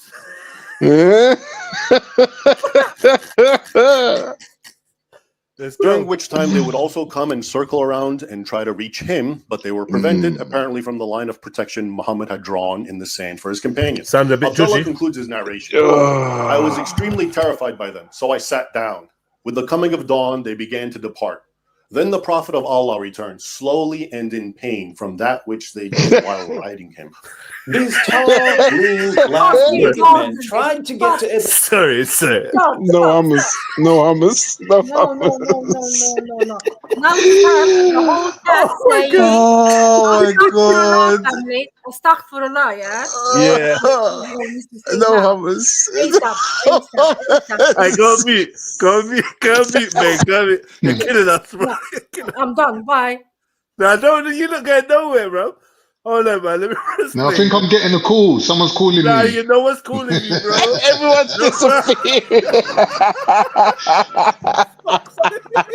I got to go. Someone's calling me. No one's calling you, Yeah, they are. They're calling you. They're calling him, gents. Let's get through this, man. Let's get through this. Only a 10-minute video. Let's get through this. Ibn Masud, but he was protected by the Diddy line. He was terrified, so he sat down. When dawn arrived, the tall, lean, black, naked men left, and Muhammad came stumbling back to Ibn Masud, slowly, because he was in pain from these tall, lean, black, naked men riding him all night long. According to another narration found in several Islamic texts, including Akhbar Mecca by Al-Fakahi, Muhammad complained to Abdullah that, quote, they wounded me all night long. At which point the Prophet proceeds to lay his head and fall asleep in Abdullah's lap. Poor Muhammad was all tuckered out from these tall, lean, black, naked men riding him all night long, and he fell asleep with his head resting on Ibn Masud's lap. Yes, Muhammad liked resting his head on men's laps to fall asleep. Just ask Dihya al-Kalbi. But who were these guys who mounted him and rode him all night long? Turns out, when they're described as black, it doesn't mean African. Who are these al-Zut, these naked men who rode Muhammad all night long? According to Islam's written records, they were a migrant people from India or modern-day Pakistan. Described in the sources as very tall, very dark-skinned, very lean, strong and hardy, and labor-intensive work. Sounds like Muhammad was using them for some labor-intensive work. I was getting goop scoop from India or Pakistan. Do we know anything else about these guys? In early Arabic biographies and literary works, al-Zut are also depicted as being very sexual and virile, with very large penises. In fact, according to one Arabic source, I'm gonna pause it here. Yeah, this is where I'm like, now they gotta have their interpretation wrong because that ain't Asian men, is it? I mean, let's keep it a buck. Like, I ain't had no measuring, but from the stories, you know what I mean? I could be jumping to conclusions from the intel. In fact, I can say hand on heart, I've never seen an Asian man's penis. I've never seen one. So No, just I remember we looked at the statistics. There was someone compiled some data on that. But I've seen things like that, and I've heard the gal them chatting, and even the man them chatting about like just that. For some reason, Africanus is put at the top of the ranking. I can't deny or confirm, but I've never seen Asian men like objectified by women for their large right? No, let's be real. This is what I'm saying. So they don't have their own section on Pornhub, didn't it? I ain't seen unlike certain races. It's called blacks for a reason, isn't it? The British Broadcasting Commission. I don't hear much about Asian news. Asia, exactly. BBC Asia. I don't. I've never heard of ABC. Oh my God, I don't hear much about BBC Asia. Oh my God. Hey, that is too hilarious. Sorry, man. Oh shit. You hit the notification bell. It's right next to where it says subscribe, so that you don't miss any of my content. And if you already hit the notification bell, unclick it, then re-click it. Yeah, just do that for me, please. Yeah, I'm gonna be going live tonight at 7:30. I want you lot to join. And anytime I do a live stream, I'd like you lot to know, because YouTube likes to keep me a secret sometimes, right? All right, cool. Bane and Khan, you lot having a lot of fun during this section. Personally, for me, I don't see nothing funny in here. Do you know what I mean? We're doing a serious theological study. You lot having way too much fun. I'm gonna ask you to go on mute while this is playing. All right, cool, man.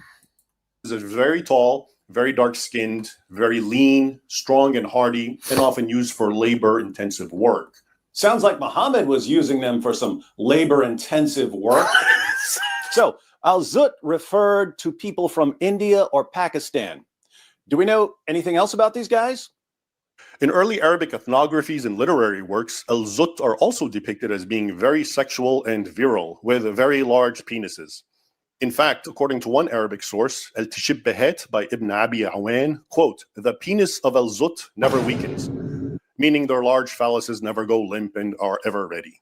The men of Al-Zut were known for being extremely horny at all times, and Muhammad wanted to meet with these men at night in the desert, and they mounted him and rode him all night long while Ibn Masud watched from behind the Diddy line. Raymond asked ChatGPT about the men of Al-Zut. I then asked ChatGPT to give me a physical description of Al-Zut based on early Arabic sources, and it said, quote, "In literary and anecdotal texts, they are grouped together with other southern or dark-skinned people, all of whom have the following traits: sexual potency, prominent genitalia, and associations with physical strength and virility." Why did Muhammad want to meet these guys at night? I let you say it again, sister. Say that again. Gunshot. That's not Pakistan or India. Come on now. Come on. Big up my Indians, but that's not you lot. Where's Flame? Flame's conveniently missing the cat now. Going shopping. Go to shop. I mean, you sent me a text. He's going to shop. Yeah, Ascended says this is why people don't take hadith seriously. I noticed my brother Bibi said that this was written by the Majul or whatever. I know he's running joke, but I really wonder about the hadiths, you know. Like I genuinely do. I genuinely wonder about these hadiths, man. Like throughout the years of these theological discussions and that, it's been only the hadiths that have been getting like cause a lot of trouble and controversy. Yeah, they seem to be very problematic, man. Yeah, they seem to be very problematic, man. You know, real talk. Yeah, it is. Hadith is deep. We've had some serious hadith ones, Sarah. Do you know what I mean? We've had whole day. Whole day. We've 12, 13 hours worth of this. Yeah, I don't know, like Mrs. Sarah. She was a very good additive to the channel when she came on. Cause hadith was taking a bit of a battering, but she did come on and and fend it. She did fend it for hadiths. She did. Because they was getting smashed up. To be fair, even the Quran, man, even the Quran, she was good at it. Yeah, I think personally, I feel like the Quran is not such a. I feel like the Quran. No, the hadiths have been a problem, man. Yeah, the hadiths is a problem. Yeah, the hadith is always a problem. That's the reason there's so many different types of Muslims, isn't it? Yeah. But the Quran, I remember the chat we had about the angels of Lucifer and that. And we were translating. Remember that, guys? Yeah. It was an interesting thing because it said one thing, and then it's like the Arabic that's totally different, and the translation said another thing. So hold on. What was whose debate was hadith? Was it Sniper or Beefy? Hadiths. Oh, was it? Weren't they versing each other though? No. Who is they battling? Was it M-Stacks? Was it Beefy versus M-Stacks on hadith? If it was M-Stacks, then it was Beefy. If it was Shakara, then it was. No, it definitely weren't Shakara. So yeah, was it Beef? Was that Beefy's debate? Was it about hadith? I'm not sure, but I know he did the debate M-Stacks. That debate was pitiful. Anyway, it was fucking pitiful. Yeah, it can't always go according to. That didn't go according to that. That was a pitiful debate, man. That was really bad. You know what I mean? Yeah, we all know your debate, Khan. Remember? Fingers, fastest fingers. Oh, shit. My Did debate. he even turn up? Your debate where he just didn't turn up. He just disappeared. No, he did turn up. He did. Sorry, I need to chill. Yeah, my bad. Jordan M says this hadith is only strange if you take David Wood's Pornhub version. I mean, maybe we should read it for ourselves. Maybe it doesn't say all of these things. It's basically there has to be some tafsir on the thing by scholars, in it. There has to be some Islamic version of the joke that these guys are trying to put out there. Some official narrative for it. Wait, Khan was using Microsoft Paint.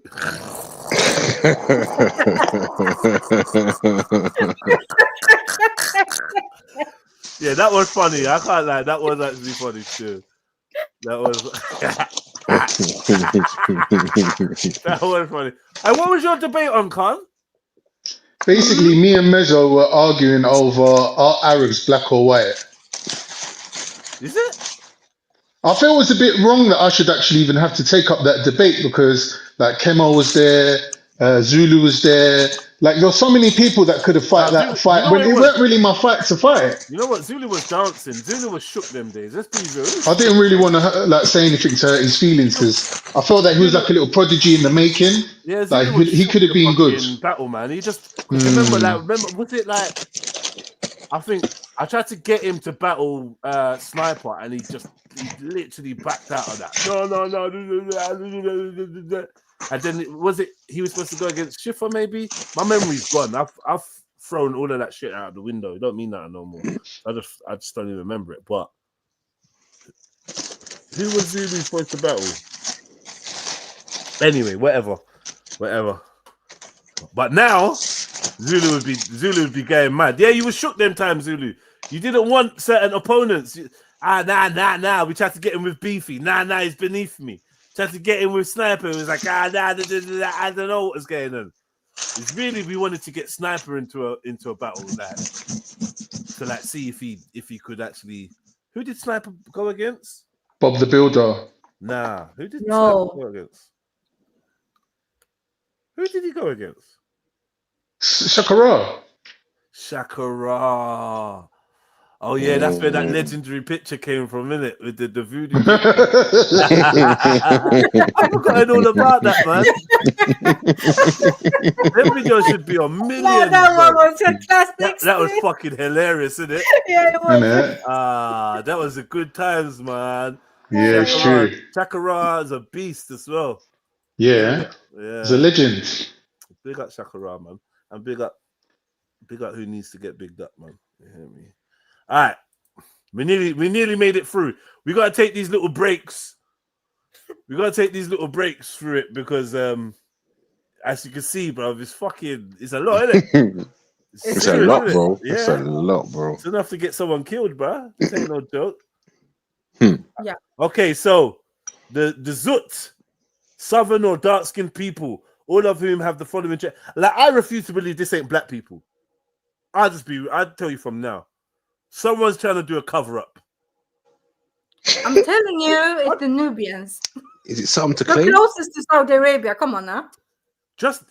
I just feel like there's a cover-up going on, man. Yeah, I do. I agree. I'm sure if we brought our resident expert on the panel now, man like Beefy, we'll be able to tell you about 10 different African tribes that originate from India anyway. So the distinction between who's Indian and who's African going into ancient times is a difficult one to pin down anyway.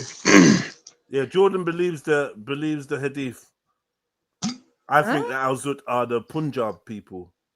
Okay. Nah, they're white. Punjabis are white. They're proper white. They got proper dark skin. Let's be real. All the whitewashing of Asia we've seen, but we know that Asian people are fucking dark as fuck, man. Like, but Punjab's the whitest ones. Are they? Yeah, they're the whitest ones. They're like on the Afghanistan border. Oh, okay. You're teaching me. But I've seen dark-skinned Punjabs though, like very dark. Of course. Yeah. I mean, very dark. They're homogenized. They're multicultural. I mean like Kala dark. Yeah, there's Sikhs that live amongst them and everything. There's like different. Kala, innit? That's what they say, Kala. I just wanted to say that. What, Kala? Yeah. In Turkish, we say Kara. All right. Let's not hear all your race. It just means dark. It just means black. I'm sure it does. Yeah. But it's not applied to anything but a black man. Well, our forefather Osman, his nickname was Kara Osman. It means Black Osman. He's the founder of the Ottoman Empire. So they do use it on people. Fair enough. But it's just not derogatory. Fair enough. I hear you. All right, let's wrap this up, man. And associations with physical strength and virility. Why did Muhammad want to meet these guys at night in the desert? And what do the sources mean when they say these guys were riding him all night long? Mad. Now let's talk about the Arabic word translated as ride, as in al-Zut, rode the Prophet. Not only does it have the same exact meaning in English, as in to ride a horse, for example, but it carries the same slang meaning, as in copulating with a woman. In fact, several Islamic sources use it literally to mean sex. So, when it says they rode him all night long, the word rode can either mean they rode him like a horse, or it can mean they had sex with him. What do you think it means in this context? It's also interesting to note that when al-Zut begins circling and trying to reach our terrified narrator, Abdullah, his first instinct was to sit down. Was he trying to hide and protect that one part of his body, which these naked men were apparently trying to access? That is his by sitting down. Well, he saw what they were doing to poor Muhammad's junk in the trunk. So we can't blame him for sitting down and protecting his badonkadonk from the booty bandits. All right. Now that we know the details, Raymond puts it all together. Muhammad took his close companion, Abdullah, into the desert at night. He warned him to wait behind a line and went off at a distance, apparently for a pre-planned rendezvous. Before long, Abdullah saw several naked men from the people of al-Zut appear, described in the sources as tall, lean, virile, and with large penises. Why was Muhammad meeting these guys at night in the desert after crossing the Diddy line? These men then took turns riding or mounting the Prophet all night long. They also tried to reach him, but Abdullah immediately sat down, apparently to protect that one part of his body they were trying to access. Ibn Masud apparently did a better job protecting his bubble pop than Muhammad did. As the sun rose, these naked men began to depart, even as Muhammad returned in pain, limping towards Abdullah and saying how al-Zut had injured him. He then lays in his companion's lap and falls asleep. Nothing suspicious here. So, this is what I would... Okay, quick question. If these Zuts are jinns, as some people are suggesting, yeah? If they are jinns, then Prophet Muhammad made a line, yeah? Prophet Muhammad made a line in the sand that the jinns couldn't cross. That to me sounds like, or circle around man, so the jinns couldn't cross. That to me sounds like judge, right? Yeah. Right? Yeah. Yeah. So, but is that something that the Prophet's known for? Like, has he ever done anything like that before? Is there any other evidences or accounts where he's getting involved with things like that? Because I don't think there is. I don't think there is. I know that it's been discussed, or I've been part of some kind of debate where people was trying to say that Prophet Muhammad possibly did some kind of magic. But that's mad though. Right? What? But that's super mad though, because you're not allowed to do that in Islam, right? Right, but like he did something that basically, when you break it down, is akin to. I can't think of what it was or what the account. Is it splitting the moon? That one? Nah, I think it was to do with protection, or something to do with jinns, or something to do with something. I don't know. I generally can't think of what it was. This is what I mean. So as far as I know, the dealing with witchcraft and that is referred to as knowledge of the unseen. And I think that there's cases where, or incidences where the Prophet says that he doesn't have that. Yeah. Doesn't have the knowledge of the unseen. So he didn't deal with them things there. As far as I know. But this ascended person in the chat is saying he was converting the jinns. I don't know about that. Converting jinns. I think the jinns are either Muslim or they're not Muslim. I don't know about converting them. Well, they have multiple religions, don't they? Yeah, they have multiple religions, yeah. Well, yeah, you know?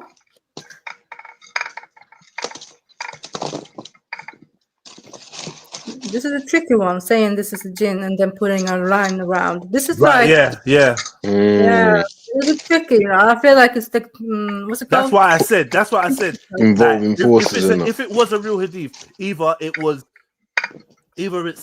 a bit homo or it's a bit judgy. That's why I said what I said from the beginning. Yeah.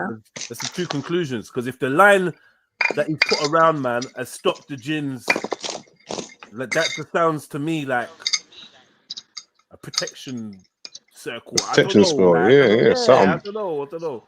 Maybe I'm wrong. Or Jed, can I put an alternative suggestion? Yeah. As we know, the Prophet and them man in them times, they were warriors, innit? And they used to love to have a little scrap. So maybe these people were like sort of experts in wrestling, and these man went out there to link them and just like practice out some wrestling with them.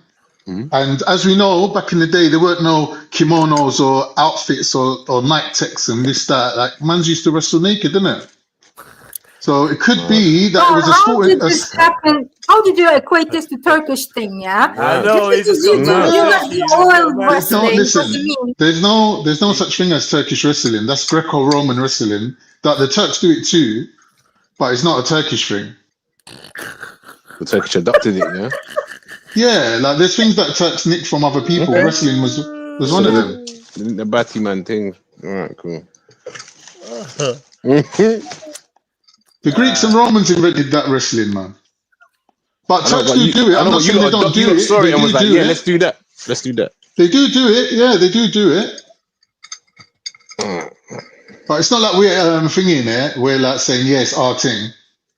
We originated it.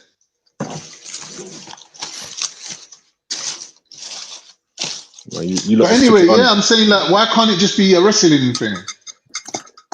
Yeah, because why would I don't know. It don't make sense. And man's naked, and you don't wrestle naked, bro. Yeah, they do. Nope. They do. Who does? People wrestle naked. Who? You know, with the oil wrestling, when they do the naked wrestling and they oil themselves. Oh Lord. The reason for it is because if someone's wearing clothes, it's like an unfair advantage where you can use their clothes to grip them with. So the whole point of the technique of wrestling is to show that you got locks. Like they use special locks in it. Like they do their hands in a certain way and they lock each other up and all that. Like that's the whole point of wrestling. Like wearing clothes, you can't really do that. As far as I know, I'm not capping on nothing. Or maybe a little bit. Look, we got the last 2 minutes of the video. Let's finish this up, bro. And no, I'm not a David Wood fan. There's something about. Just look at man. Hey, David Wood killed his dad with a hammer. You know that, innit? David Wood. He murked his own dad, his pops. He murked him, bro. Like with a hammer, lick his head open with a hammer. Mad. Because his dad was doing what to him? I don't know. I missed that part. Because his dad mounted him. Mad. Mounted him all night long.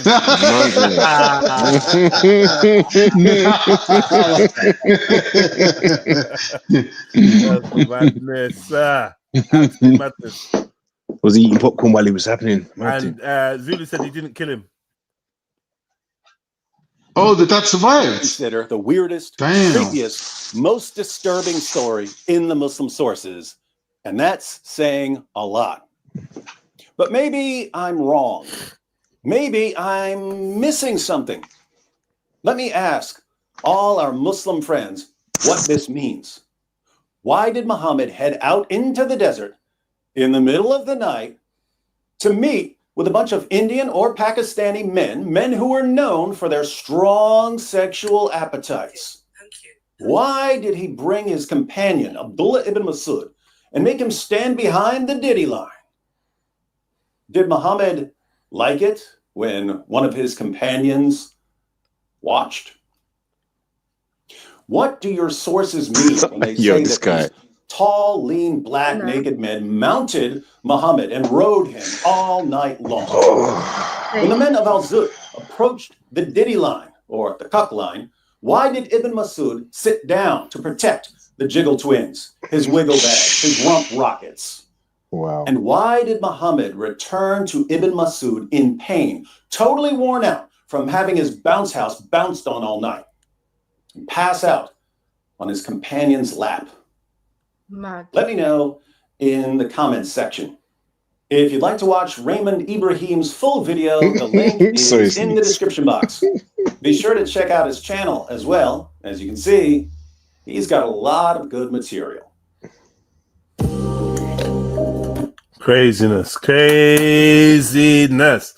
So, you know, you can see these men are overly joyous about that little bit of information that they got there. And that shit will put off anybody that's genuine. You get put off because you can see the glee. Man's gleeful, innit? And you think, it just makes you look at his side eyes and be like, it's probably not like that. But that hadith is, if it even exists partially, I don't know. Troublesome. Not that good. But I think was it Jordan N in the chats was talking about the jinns had no genitals or whatever. I don't know. Maybe at some point we could actually read the proper hadith and see it for ourselves. That was so fabricated and made up. The fact that was Sun source, anyone with sense can't just take that and run. Okay, cool. Nah, okay, yeah. So listen, man, I'm gonna go and sort myself out, get my life together, go down to the studio, get everything ready, blah blah blah, chill out, and you know what I mean. All right. Nice and vibrant for the show. Hope to catch you like 7:30 later today for the Cocktail Flow show. Just to relax, no religion, no none of that. No politics. It's just vibes. Just vibes, bars, couple jokes, and some talented people, man. Hope to catch you lot a bit later, man. Take care, man. Bless up, brother. Yeah, man. Take care, Khan. And don't forget, man. Don't forget. Patreon. Yeah, man. Bless up, babe. Bless up, man. Patreon for early bird access and wipe your feet on the way out. Like up the thing. Feet on the way out, man. And subscribe, notification bells, and all that. The notification bell. Please hit the notification bell. That's very important. And if you've already got a notification bell, unnotify and then re-notify. Like press it, unpress it, and then press it, or whatever. Reactivate it. Yeah, refresh it. All right. Bless up, everyone. Peace. Yeah, bless up. Thanks for jumping on, guys. Peace. Yeah, man. Big up. All right, man. Peace.